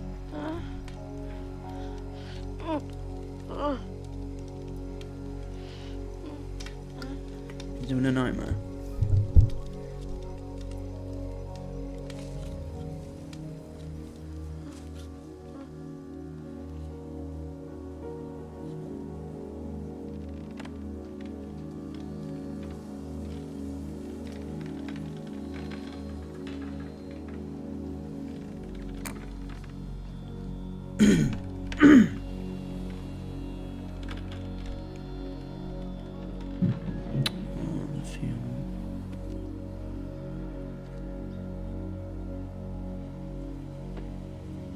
Should have been you, Gordon.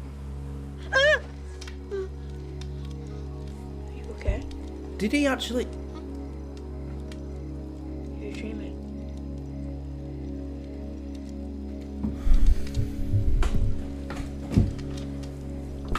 Wow. That. I didn't cry at Denny's funeral. Oh man. Miss him, Chris. I really miss him. Of course you do. I know. And don't feel guilty about that.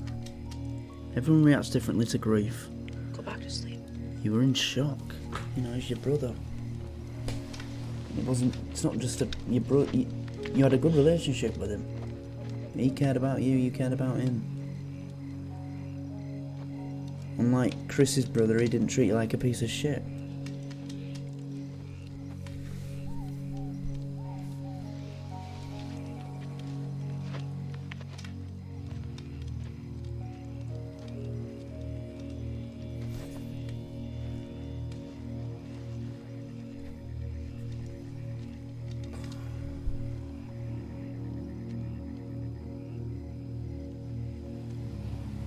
Maybe you could go into the college courses with me. That'll be the day. Why not? You're smart enough. They won't let me. What do you mean? It's the way that people think of my family in this town. It's the way they think of me. Just one of those low-life Chambers kids. That's not true. No, it's not. Oh, it is. No one even asked me if I took the milk money that time. I just got a 3-day vacation. Oh, this is what his dad mentioned.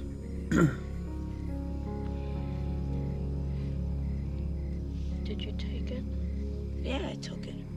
You knew I took it. Teddy knew I took it. Everyone knew I took it. Even Vern knew it, I think.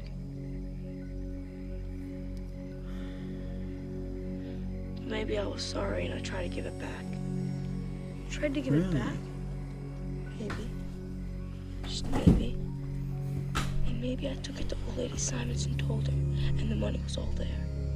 But I still got a 3-day vacation because I never showed up. And maybe the next week, old lady Simons had this brand new suit on when she came to school. Yeah, yeah, it was brown and had dots on it. Yeah. So let's just say that I stole the milk money, but old lady Simon stole it back from me. What? Just suppose that I told the story. Me, Chris Chambers, kid brother to Eyeball Chambers. Do you think that anyone would have believed it? And do you think that that bitch would have dared tried something like that if it'd been one of those douchebags from up on the View if they had taken the money? No way. Hell no. But with me?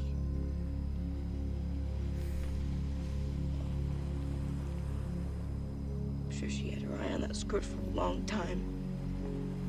Anyway, she saw her chance and she took it. I was the stupid one for even trying to give it back. No, you're trying to do the right thing.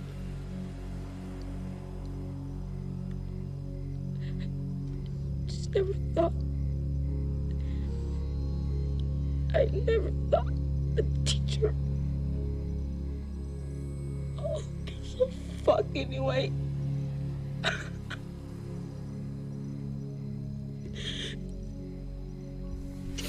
Just wish that I could go someplace where nobody knows me.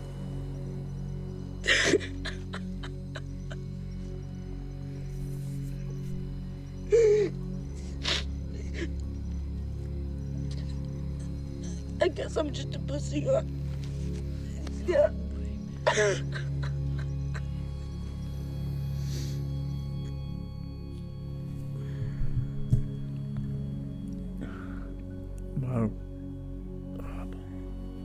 that got me. I remember feeling like that as a kid. That acting was incredible. I'll say it again, it is just like 4 real kids being followed with a camera that they can't see. It's just so amazing. So natural, so real.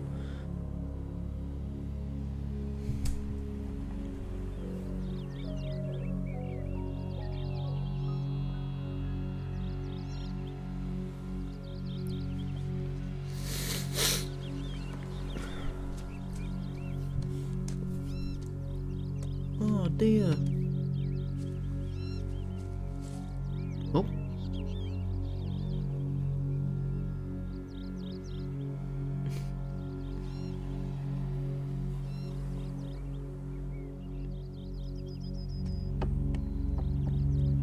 Oh. I bet that don't happen often. The freight woke up the other guys, and it was on the tip of my tongue to tell them about the deer. But I didn't. Why? That was the one thing I kept to myself. I've never spoken or written of it until just now. Really?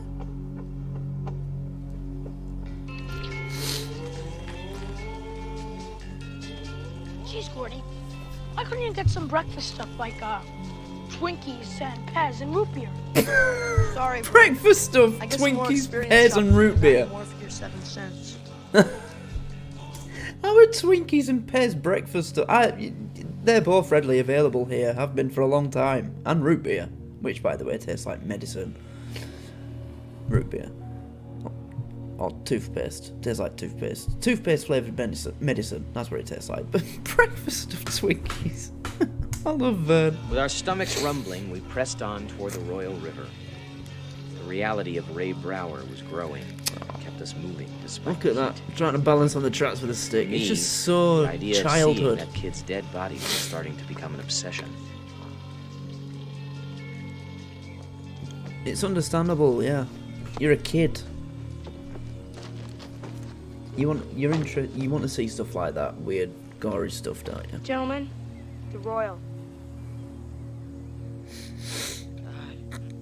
Tracks go way out of the way. If we cut across this field right here, we'll be there in an hour. Oh. I think we should stick to the tracks. I say we go across the field. 40? Yeah. Let's go. Take no prisoners! Hey, you guys, it's a lot safer if we, They're not going to listen to you, Vern. Just follow them. You don't know what's in those woods. True. Hey, you guys, wait up for me.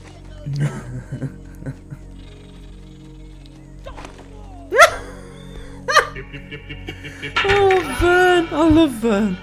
Ace, I gotta tell you something, but you gotta swear on your mother's good name that you won't tell anyone. Oh, he's not good. He's going to tell him about the body, isn't he? Yeah, even in a story this serious, it's still refreshing that they've got some comic relief with Vern. So yeah, it's good. Oh, I love Vern. He's so funny. Buddy. Hello, boy. Hello. You come see me. Come here. Come on. You can sit with me for a minute. Fuck yeah. There we go. Let's go. Hey, Eyeball, you know that Brower kid? What about him? Well, I could tell you something about him, but you gotta swear on your mother's good name you ain't gonna tell nobody. Billy and Charlie had managed to keep their Sit enormous down. secret for about 36 hours, a personal record for both of them. Huh? By noon, Thought you Ace were- and Eyeball had told their secret to everybody in the gang. I guess for those guys, protecting their mother's good name wasn't the top priority. Hey, listen, Ace, maybe me and Charlie shouldn't go. Yeah, maybe you can go without us. You guys are acting like my grandmother having a conniption fit. I don't see your problem. We go up with a whole bunch of fishing gear, and if a cop asks us what we're doing there, we're just here to take a couple steelhead out of the river. And look what we found. Yeah, come on, man. We're gonna be famous. We're gonna be on every radio and TV show in the country. I still don't think we should go. Okay. Okay. You stated your position.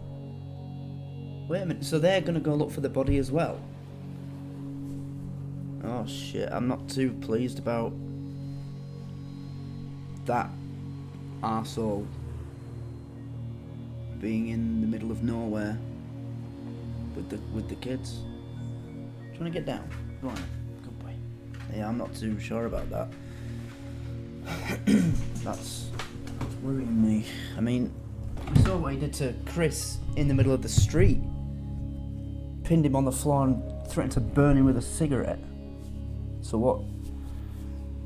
what's he gonna do to him if something happens to piss him off in wherever they end up finding the body?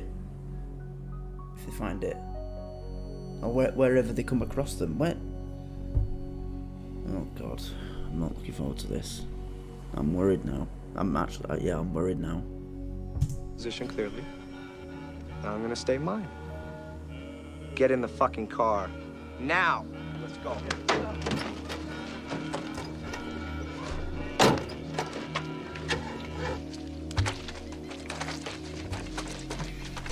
Oh. That's your jeans and your shoes ruined. I hate this shortcut. I hate this shortcut. Oh! He got him! You flinched! Two were flinching! But you flinched. I know. Two were flinching. That happened to me as well. That happened to me. When I finally got someone back and made them flinch, they still hit me. So, yeah. Don't worry, Vern. I feel your pain, buddy. Yeah, and he's like, that's not how it's supposed to go.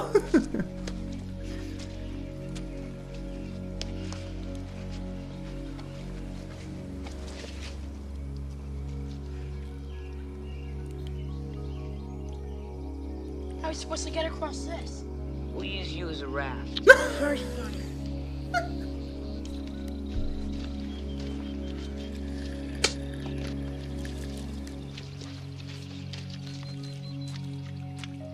Hey, you know, it's not that deep. You can walk across. The stick changed.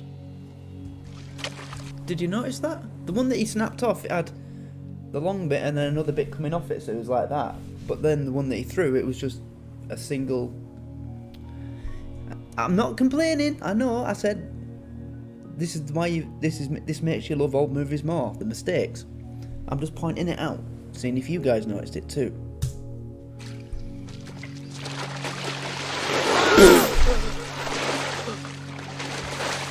Also, by the way, I saw a thing when I was doing a bit of research on this movie. So obviously this isn't a real pond or river. This is a purpose-built tank for this part of the movie.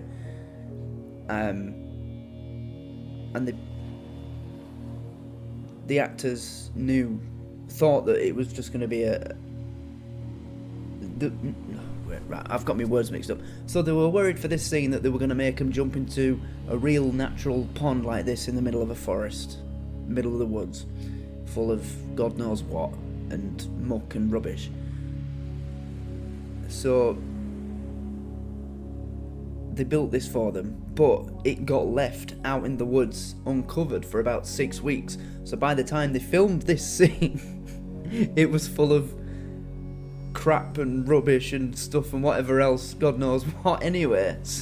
So they might as well have just done it in a real pond. I read that online. Oh dear. Told you we should have stuck to the tracks. Is it me, or are you the world's biggest pussy? I suppose this is fun for you. No, but this is. Come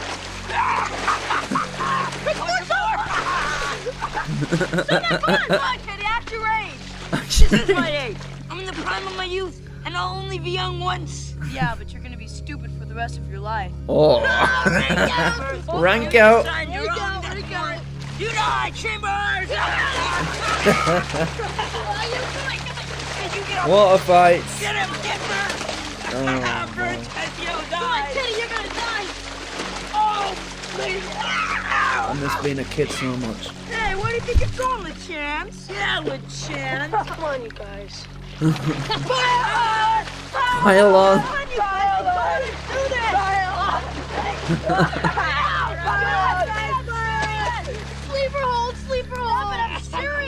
sat in the sleeper hold. Vern, there's something on your neck. Yeah, right. I'm not falling for that one a chance. No, Vern, there is something on your neck. It's leech. Oh no. Leeches! Oh my God! Oh Wait a minute. Why are leeches dangerous again? I never understand why they're dangerous. I mean, they're used in some countries in medical procedures for people whose blood doesn't clot, right? So why are they dangerous? I know that they clasp onto you and suck your blood, but why is that dangerous? Someone please explain to me. Why would that be dangerous to 12 to 14-year-olds? Or 12? I don't know if they're all supposed to be 12 in the movie, but if they for 12-year-olds, why would they be dangerous? Especially at that age when you're young and made of rubber and magic. Leeches, are they really that dangerous? Or is it because it hurts when they bite you? But they didn't notice them until he pointed it out. I don't know. Oh God, they're covered. Oh no. Get him on! Lay off me! Oh yeah, they've got some real welts on them. There's someone on your back. Get him on! Get him on! Get him on! They're on your back! Are there any on mine, man? Oh God. You got them all?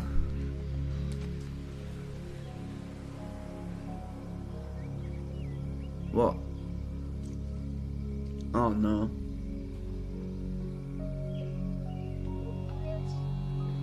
Oh shit, Chris. Oh shit, man. What? Oh God.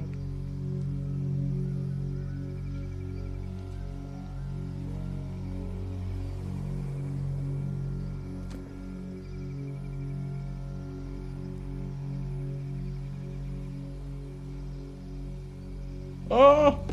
Gordy, man, are you okay? Gordy! Can you hear me? Wow. Gordy? That would scare the shit out of you Maybe at that he's age. dead. He's not dead. He's still breathing, you idiot. Well, I don't know. Wow. It's cool, you guys. Jesus.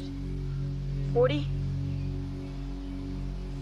God, I never met anybody who fainted before. Maybe he made a bad mistake and looked at your face. Shut up, Teddy. You okay, Gordy? Yeah. Let's go. He's alright. Jesus. Maybe we should take Gordy back. Oh, great, Chambers. Now you're turning pussy, too. What's your problem with the champ? He had a leech hanging from his balls. He fainted. What are you, his mother? Eat shit. You eat shit. Hey! I think Chris is right. Let's go back. Oh, what a surprise. The king of the pussies wants to go back, too. Stop calling me that. What, pussy? Stop it. Pussy? Stop. Pussy. All right, psycho. Ow. Get out of me. Ow. Hey. Do a fudging. You like it? You like it? Do a fudging. Do you like it? You like it? What's Eddie? Come on, you guys. Break it up, bitch. Break it up. Stop it!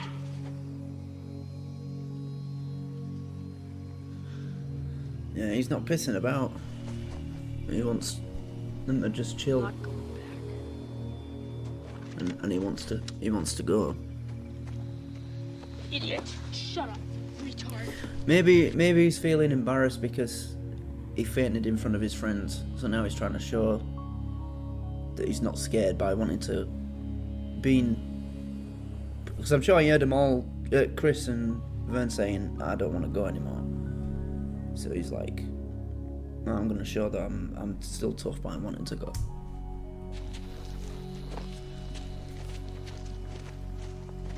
At the time, I didn't know why I needed to see that body so badly. Even if no one had followed me, I would have gone on alone. Take out the papers and the trash.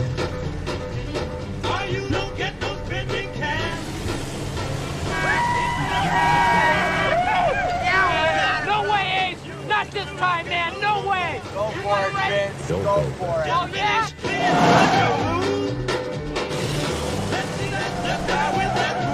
Ransom.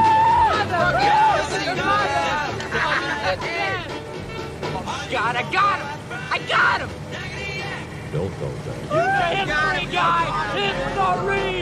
Fall back, Ace. Come on, don't fuck around.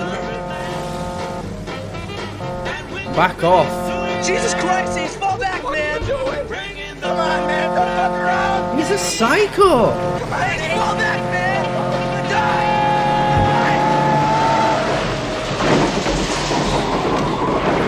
Oh my god.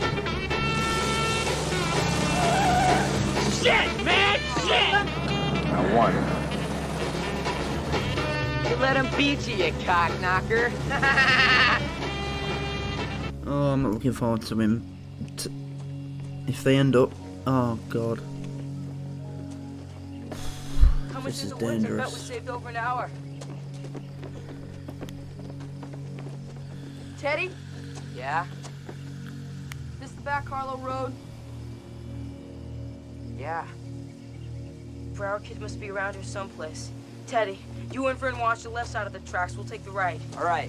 Right, so they're nearby then.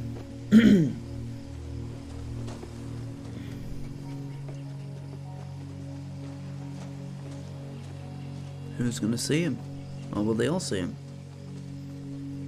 There he is! I see him! Look! Look, over there! I see him! I see him!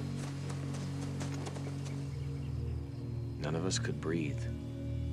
Somewhere under those bushes was the rest of Ray Brower.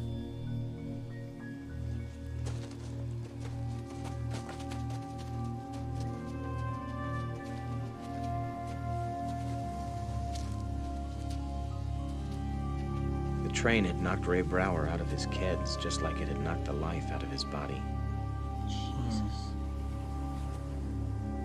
The kid wasn't sick. The kid wasn't sleeping. The kid was dead.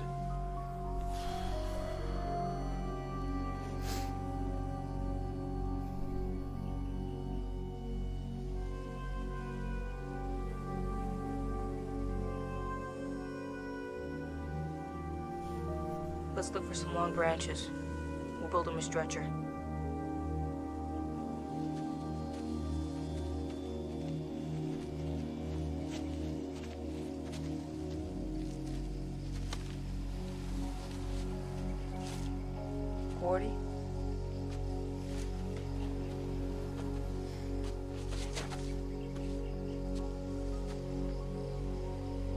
Why did you have to die? What's the matter with Gordy? Nothing. Why don't you guys just go over there and look for some branches, okay? Okay.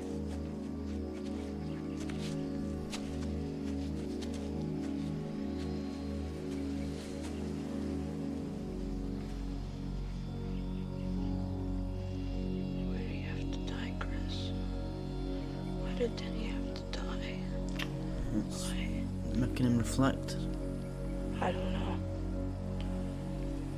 It should have been me. Don't say that. It should have been me. Don't say that, man. No 12-year-old should ever think that. My dad said it. I'm no good. He doesn't know you. He hates me. He doesn't hate you. He hates me. No, he just doesn't know you. He hates me. My dad hates me. He hates me. I'm no good.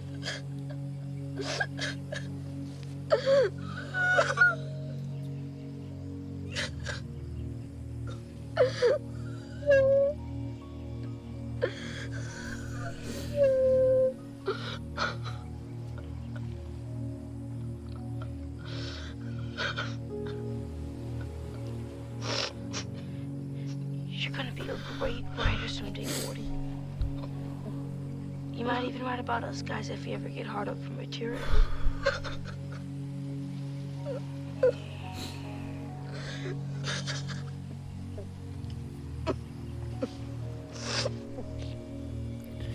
Yeah.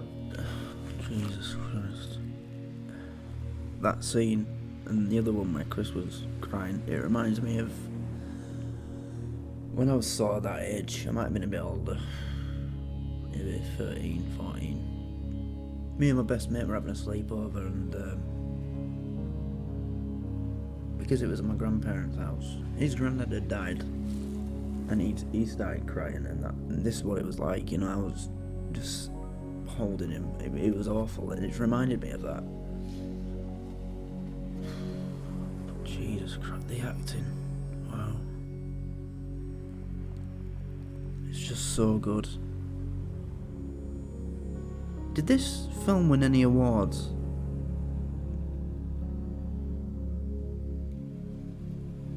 Because it should have done.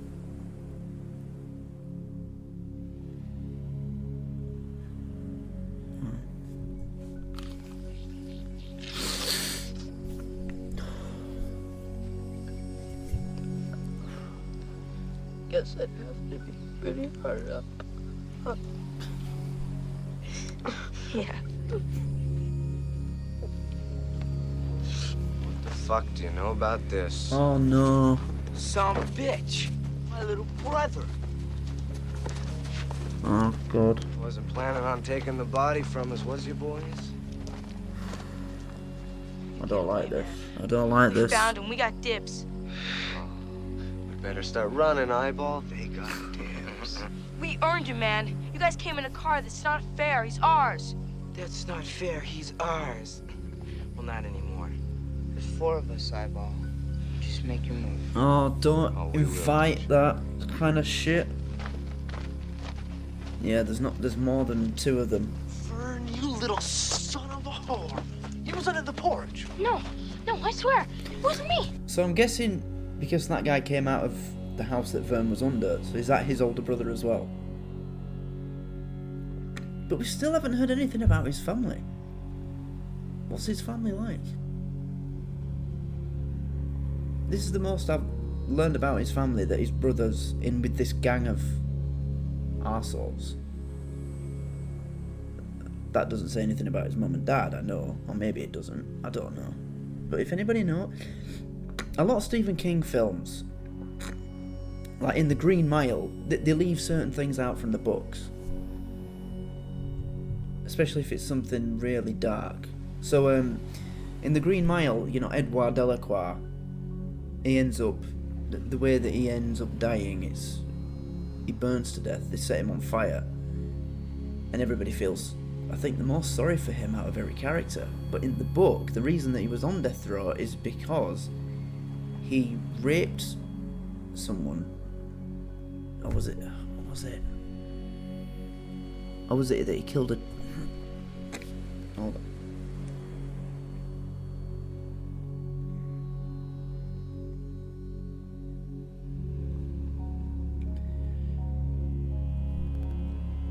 Yeah, raping and killing a young girl and then trying to cover up his crime by burning her body.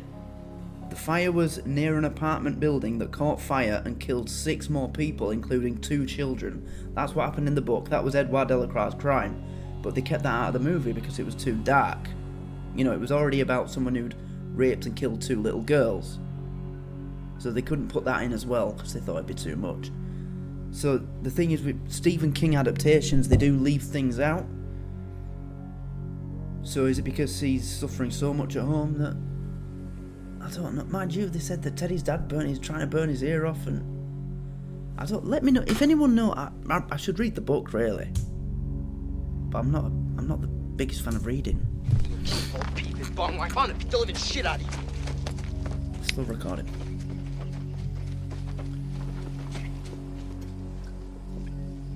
You guys have 2 choices. Either leave quietly, we take the body. If you stay, just give it up, beat the guys. shit out of you. We take the body. Just don't give Besides, it up. me and Billy found him first. Yeah, Vern told Just us how you walk found away. him. Oh, Billy, I wish we never boosted that car. Oh, Billy, I think I just turned my Fruit of the Looms into a fudge factory. That's it. Your ass is grass. Just turn my Fruit of the Looms into a fudge factory. So that means he's saying that he shit himself and now his balls are swimming in it. See, the script is so good. It is so relatable and nostalgic. Oh my god, this is such an amazing movie. The acting, the script, the soundtrack, the actors, how every actor fits every single role perfectly. The settings, you know, where it's been filmed, the story, it just all comes together to form this absolute masterpiece of a movie. This is absolutely incredible. I can't remember the last time I watched a film where so many elements of the film were all perfect. You know, whenever you watch a film, there's something about it that isn't quite right, like the script, or one of the characters has been played by an actor that doesn't fit the character right, sort of thing. But with this, there's nothing. Or the soundtrack. The problem with most modern films is that the soundtrack doesn't match. You always fuck up the soundtrack in modern films for some reason. I've noticed that with a lot of modern films. But this is just perfect. It is absolute 100% complete and utter perfection. Wow. Just wow.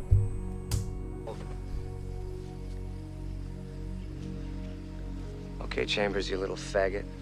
This is your last chance. What do you say, kid? Why don't you go home and fuck your mother some more? Oh no. Why would you say that? Why would you say that? You're dead. You and Chris would split. They're not taking Come on, him. man, this is crazy. They're not taking Is his him. brother just gonna stand there? Jeez, come on, man. Ace, come on, man. Oh my, what a piece of shit. That is your little brother, and you're just gonna stand there and let this guy threaten him with a knife. In fact, no, he looked pretty serious when he said, "You're dead." So, wow, what a fucking pussy. If that was my brother and I survived this, afterwards, the first thing I'd do next time I went to school is find someone as old and as big as him that I knew was tougher than him to beat the living shit out of him. If he just let that guy do this to me, or nearly do this to me, but I got out of it and he just stood idly by, I'd be like, fuck you, you're getting battered. And he acts all big with his gang. No problem. The gun... Right, now the gun comes into play.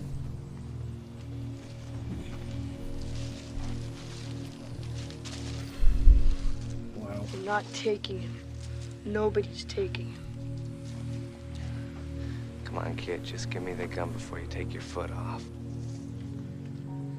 You ain't got the sack to shoot a woodchuck. Move, Ace.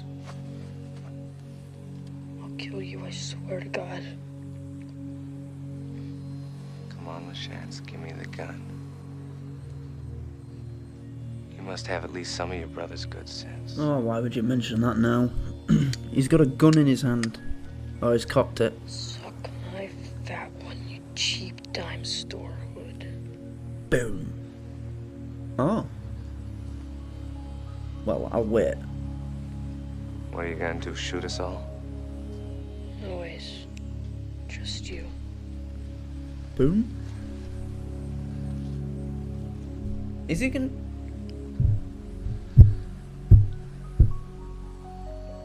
We're gonna get you for this. Maybe you will and maybe you won't. Oh, we will.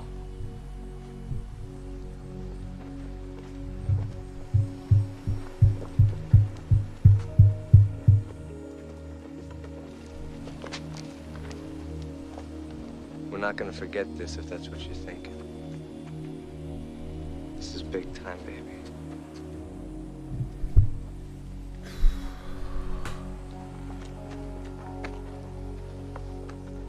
Wow, I really thought he was going to shoot him. I really did.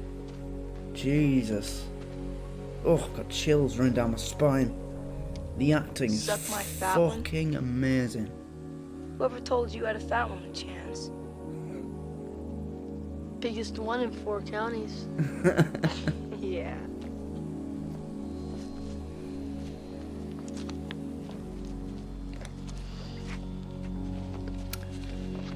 Now what? What are they gonna do? We're gonna take him. No. No. But we came all this way. We were supposed to be heroes. Not this way, Teddy. Oh, wow. Chris, give me a hand. Now I see why this is classed as a coming-of-age story. I mean, you know, in the beginning they were just 4 kids, and they thought, oh, if we find a this body of this kid that's died. If we find him, we'll be famous, we'll be heroes, we'll be on the radio, we'll be in the paper, we might get on TV. But now after everything they've been through, and the amount of real shit that's happened, they realise that this is not the way to make a name for yourself by using a kid that's died, finding his body and trying to get famous off doing that. So that's very very good, very grown up and responsible and mature to realise that this isn't the way, you know.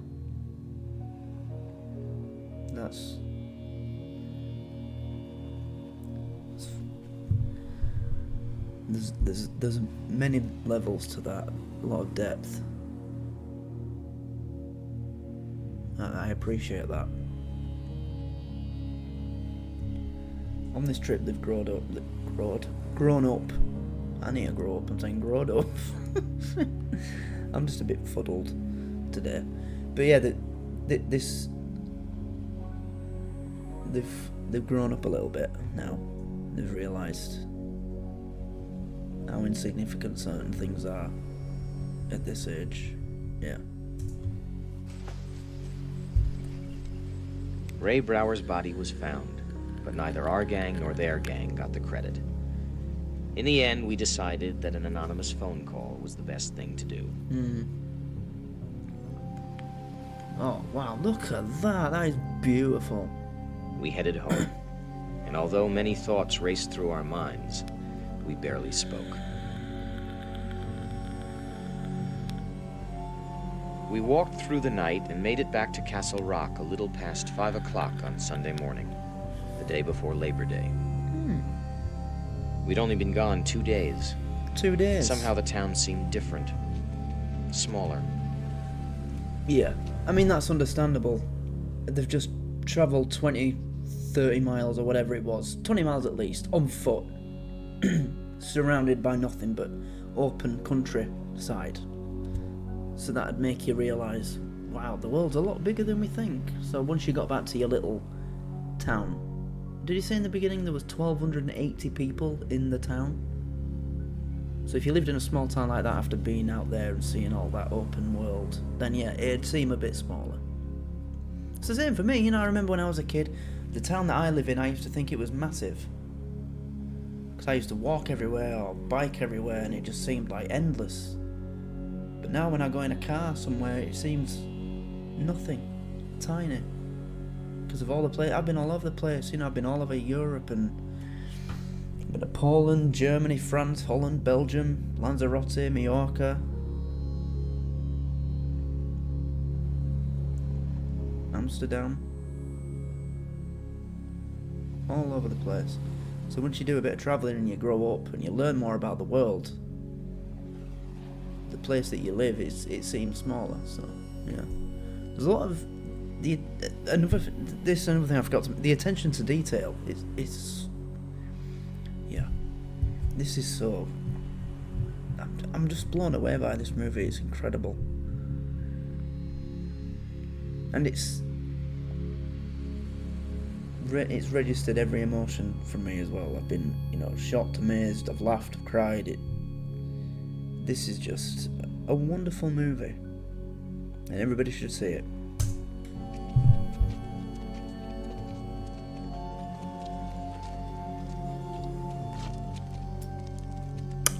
Back home.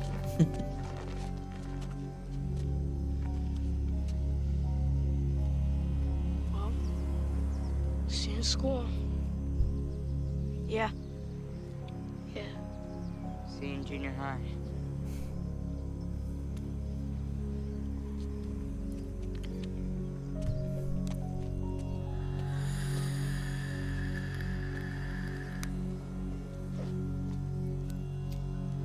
Penny. A penny. Yeah. Start another collection. If you can't find the other one. Well, guys, I better get home before my mom puts me on 10 most wanted list.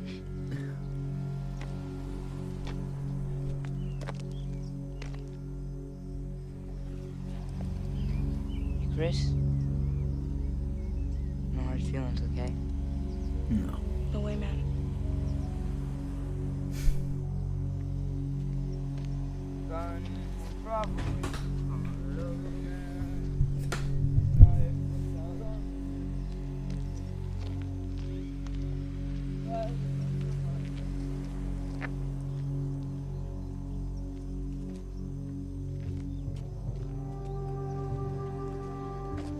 As time went on, we saw less and less of Teddy and Vern, until eventually they became just two more faces in the halls.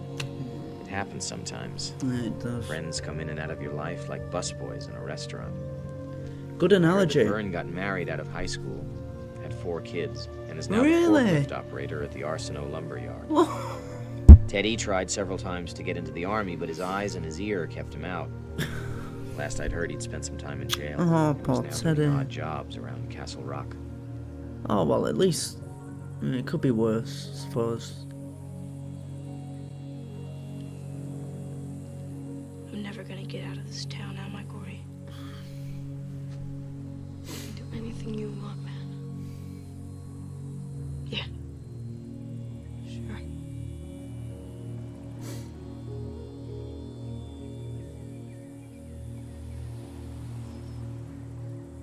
Give me some skin.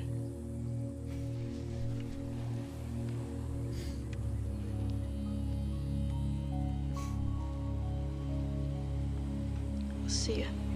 Not if I see you first.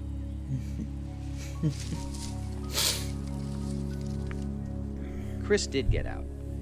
He enrolled in the college courses with me, and although it was hard, he gutted it out like he always did. He went on to college and eventually became a lawyer. Yeah. Last week, he entered a fast food restaurant. Just ahead of him, 2 men got into an argument. One of them pulled a knife. Chris, who had always made the best peace, tried to break it up. He was stabbed in the throat. He died almost instantly. Oh, the way they made him fade away like that.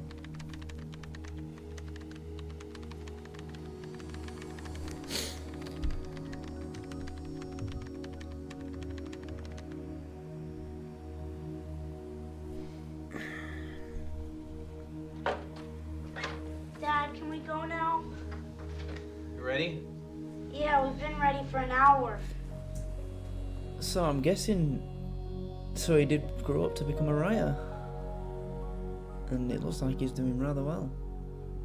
I mean, I'm guessing this is his study. Now he's got kids of his own. Wow.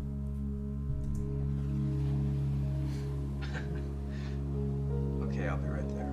You said that a half hour ago. Yeah, my dad's weird. He gets like that when he's right. Oh, can you think how that line must have hit, that must have hit him? See, the story that he's writing, he wrote about how he asked Chris, "Am I weird?" Wow.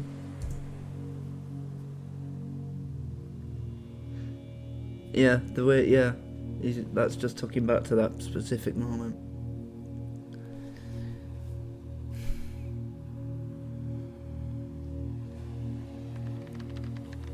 I never had any friends later on like the ones I had when I was 12. Jesus, does anyone... That is so true. You never have friends like the ones you had when you were a kid. They just don't compare.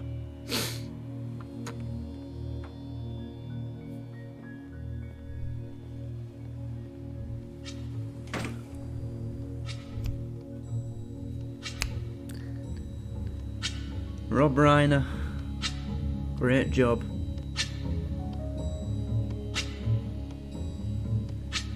When the night has come Yeah, based on the novella by Stephen and the land is dark and the moon is the only light we'll see. No, I won't be afraid. Oh, I won't be afraid. Just as long as you stand by me. So darling, darling, stand by me. Oh, stand by me. Oh, stand by me. Oh, yeah, I want to look out for the name of Eyeball. See if I recognise his name, because I said he had a face that looked familiar.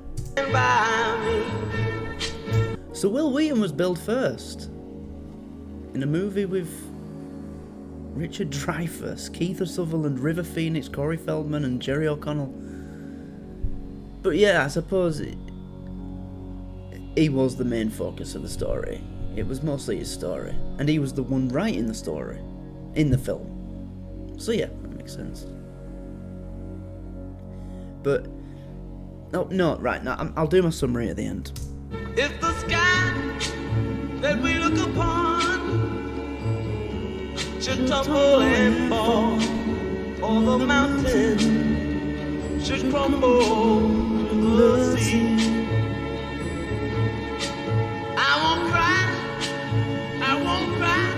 no, I won't shed a tear. Yeah, it was his brother. As you stand by me. Bradley Gregg.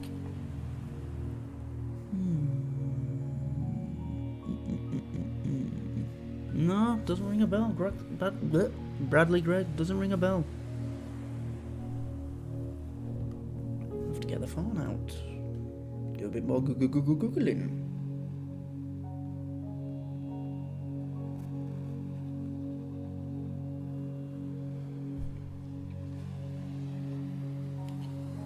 Let me see.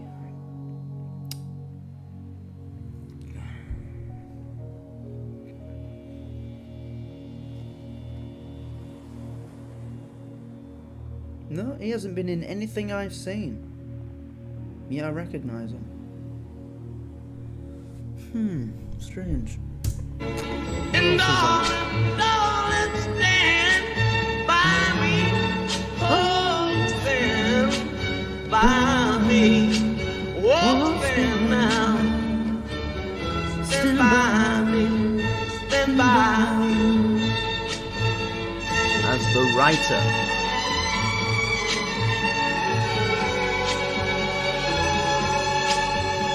Wait, as the writer? Yeah, John Cusack. Why doesn't it say as older Gordy LaChance?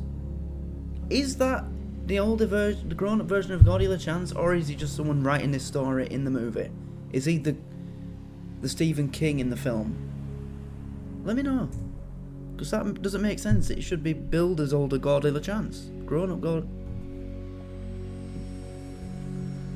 See, Stephen King is always trying to throw you a curveball, throw you off the scent.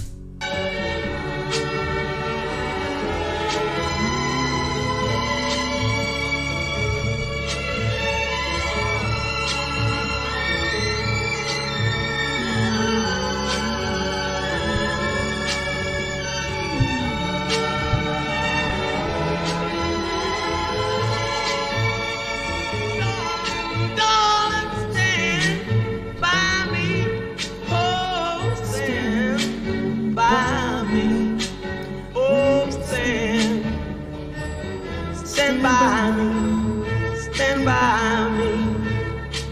If the sky that we look upon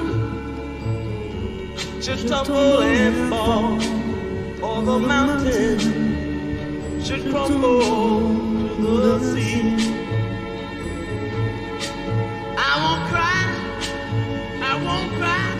no, I won't shed a tear, just as long as you stand by me. And darling, stand by me. Oh, stand. Look at that. 2 people on special effects in this movie. If this movie had been made today, that list would be longer than the fucking cast list. And you know it would. And underneath it, it'd be CGI director and head of computer science or whatever shit it is that they do. Jesus. I think the only noticeable special effects I saw in this entire film was the scene with the train that on the bridge when they were running away from the train. So when it was zooming in on Vern and Gordy running away from it, you could tell that that train, I think they used what do you call it? It's a special lens that makes things in the background look a lot closer to the thing nearer to the camera than they actually are. So I think in that scene, yeah, there was a train, a real train going along, but it was a lot further behind them than it was made to look. Is it called some long focus? So it brings things that are a long way away into closer focus. I think that's what it is. So yeah, that's a, well, it's not really a special effect, it's just a special camera. So that scene was real then. There was a train following them. But yeah, there's that. And was there anything else? Can't really. No, I don't think I noticed anything else. Oh, yeah. Also on the bridge when they were running away from the train, the wide shots where when on the bridge running away you couldn't make the faces out. I noticed that Gordy had a pair of boobs. So I'm guessing the only person they could find for the stunt on what was probably a real bridge. So in the close focus shots we never saw the ground. So I'm guessing for that shot they put like something down, like a path, to cover the gaps so that they could just run normally and pretend like they're jumping over gaps. But in the long shots, for some reason they didn't. And the only person that they could get to play Gordy of the same size was a woman. Because if you look carefully, she had boobs. He had boobs. You could see him popping out of his shirt. So I noticed that. But they're not special effects. That's a stunt woman and a trick camera. That's not a special effect. So yeah, the way that they did this, very natural, raw and real. Yeah. Very, very, very good job. Walk there now. Stand by me. Stand by me. 2 first aiders.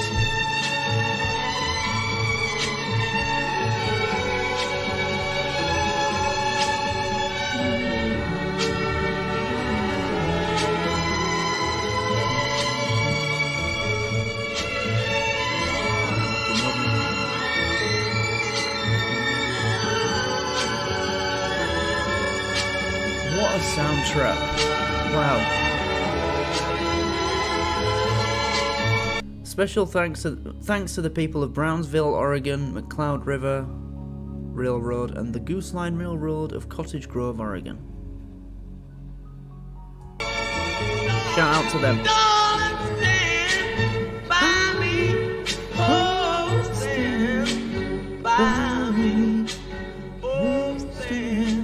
1986. A Rob Reiner film. I'm guessing that's it. Oh yeah. So that is it. That is officially the end of my first ever film reaction. And what a way to start doing those. What an incredible movie. I think there's, I mean, I've pretty much covered it all throughout the movie, but it was, everything about it was just so perfect and spot on. There's nothing, I mean, as I said, I don't care about the movie mistakes, because this is a low budget movie from 1986 with 4 kids as the lead. I mean, you can tell the way that this movie was made. Apart from the scene with the train on the bridge, it was all real locations. So there was hardly any money spent on stuff like that, apart from the tank that they fell in.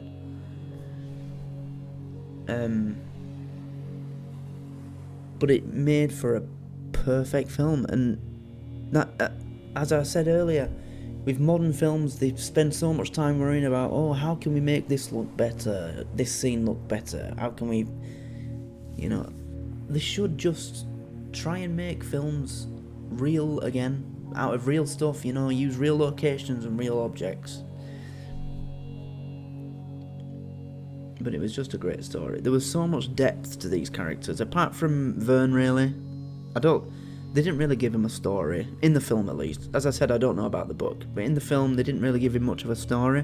He was just the slightly chubby kid that mostly Teddy took the piss out of, but everybody else had a bit of a go of him as well. So he was more there for comic relief, but the other three, there was real depth to them.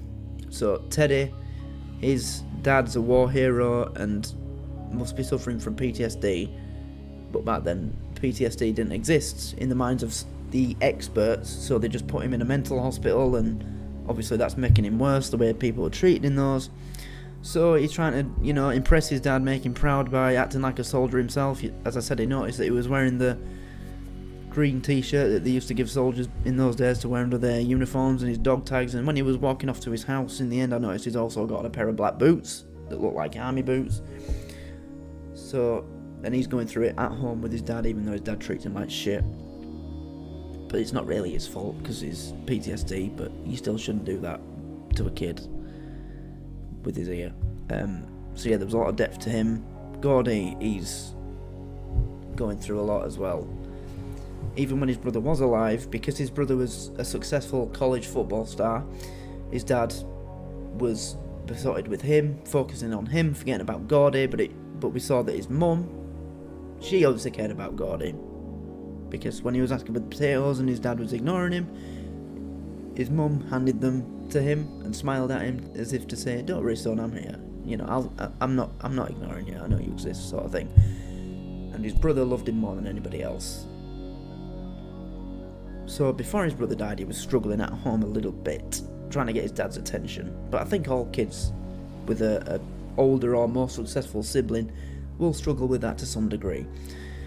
But then his brother died, and his parents are obviously depressed. He became the invisible boy, etc. His dad's always ragging on him for his friends and stuff like that. Then it showed the funeral. His dad actually said to him, "It should have been you." Ugh, Jesus. And then Chris, because he comes from a bad family, no one gives him a chance at school. You know, he stole some money but tried to do the right thing by giving it back. And the teacher kept it, bought a dress. Wow. And then that scene where he started crying, that absolutely broke me. So there was so much depth to those three characters. The Ace, he was just an arsehole. Don't know what his problem was.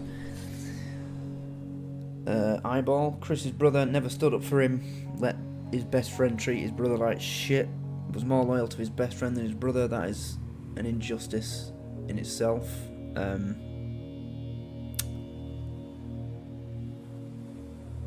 But there was so much depth and so much quality to the writing of the characters, the script, and as I said before, every actor played their characters perfectly. They didn't look like actors playing a character, they just looked like their characters, seemed like their characters. As I said, the scenes with the kids, it didn't feel like I was watching a film. It felt like I was watching 4 kids actually going on this little adventure, and there was an invisible cameraman with an invisible camera following them and filming it. That's what it felt like. That they didn't know it was filming them. It was just so natural and real and raw and so genuine. That's the word I was looking for earlier that I couldn't find. Genuine. It was so genuine, so genuinely childhood and 12 years old. That's what we were like when we were 12. You know? We used to take the piss out of each other, fight, then make up a minute later. It was just so nostalgic and so well done and well made. I honestly do think that this is one of the best films ever made.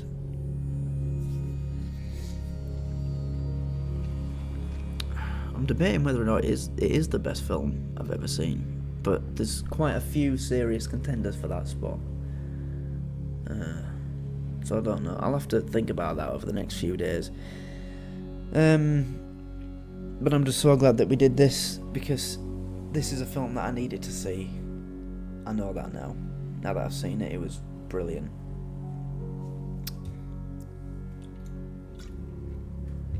But, you know, I just can't believe how many different things about it were so perfect. As I said, every film you watch, there's something wrong with it, whether it's the script, the soundtrack, one of the actors not fitting the role, but none of that with this. The soundtrack was absolutely brilliant. Oh my god, every song that was played was a classic that I knew. I knew every song in this movie. That's never happened before. I've never watched a movie where every song from the soundtrack I've heard before. The script, the locations, the scenery, the story, the character. Oh, Jesus Christ. I could go on about it all night, but this is already going to be at least 1 hour 30 minutes long, because that's how long the film is, so God knows how long it is with me talking. But I'm just so blown away by this. It is incredible. So I guess we'll end it there, but I'm glad I did this. So this will be going on Patreon, obviously, and then one day, once I get some editing app sorted out, I'll cut it down and get it on YouTube as well.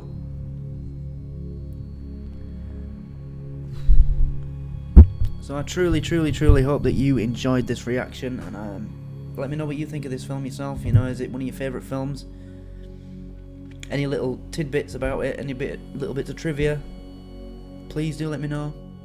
As I said, that I knew one about the tank that they fell in.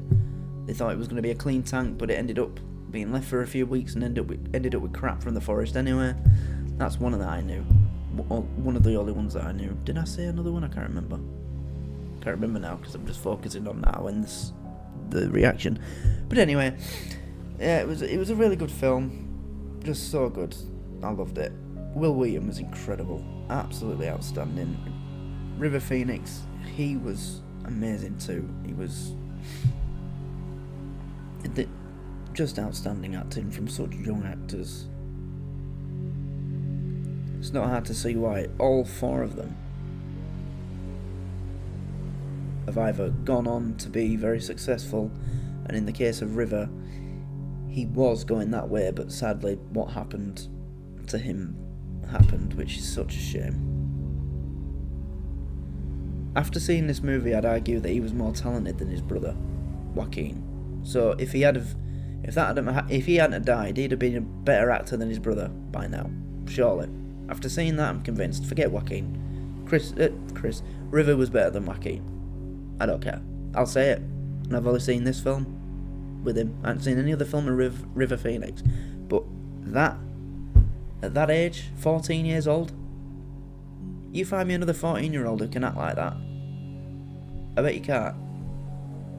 Maybe Christian Bale in Empire of the Sun. That is the best performance I've seen from a child actor. Empire of the Sun, Christian Bale. But I think he was 12. So actually, no, it should be more impressive to me then, because he was younger. But that... No, I can't say it's better than Christian Bale, because he was older. But you know what I'm trying to say. Anyway, I guess we'll end it there. So, yeah, first movie reaction ever. Very happy to get it done. I hope you enjoyed it. And I'm glad I did it. So, from me, the Archman Reacts, thank you everybody for watching. When this does go on YouTube, make sure you give it a like, comment, share, subscribe. And I'll see you next time. Thanks, much love, take care, and goodbye. And don't forget, stand by me, support me, and stand by me. See ya.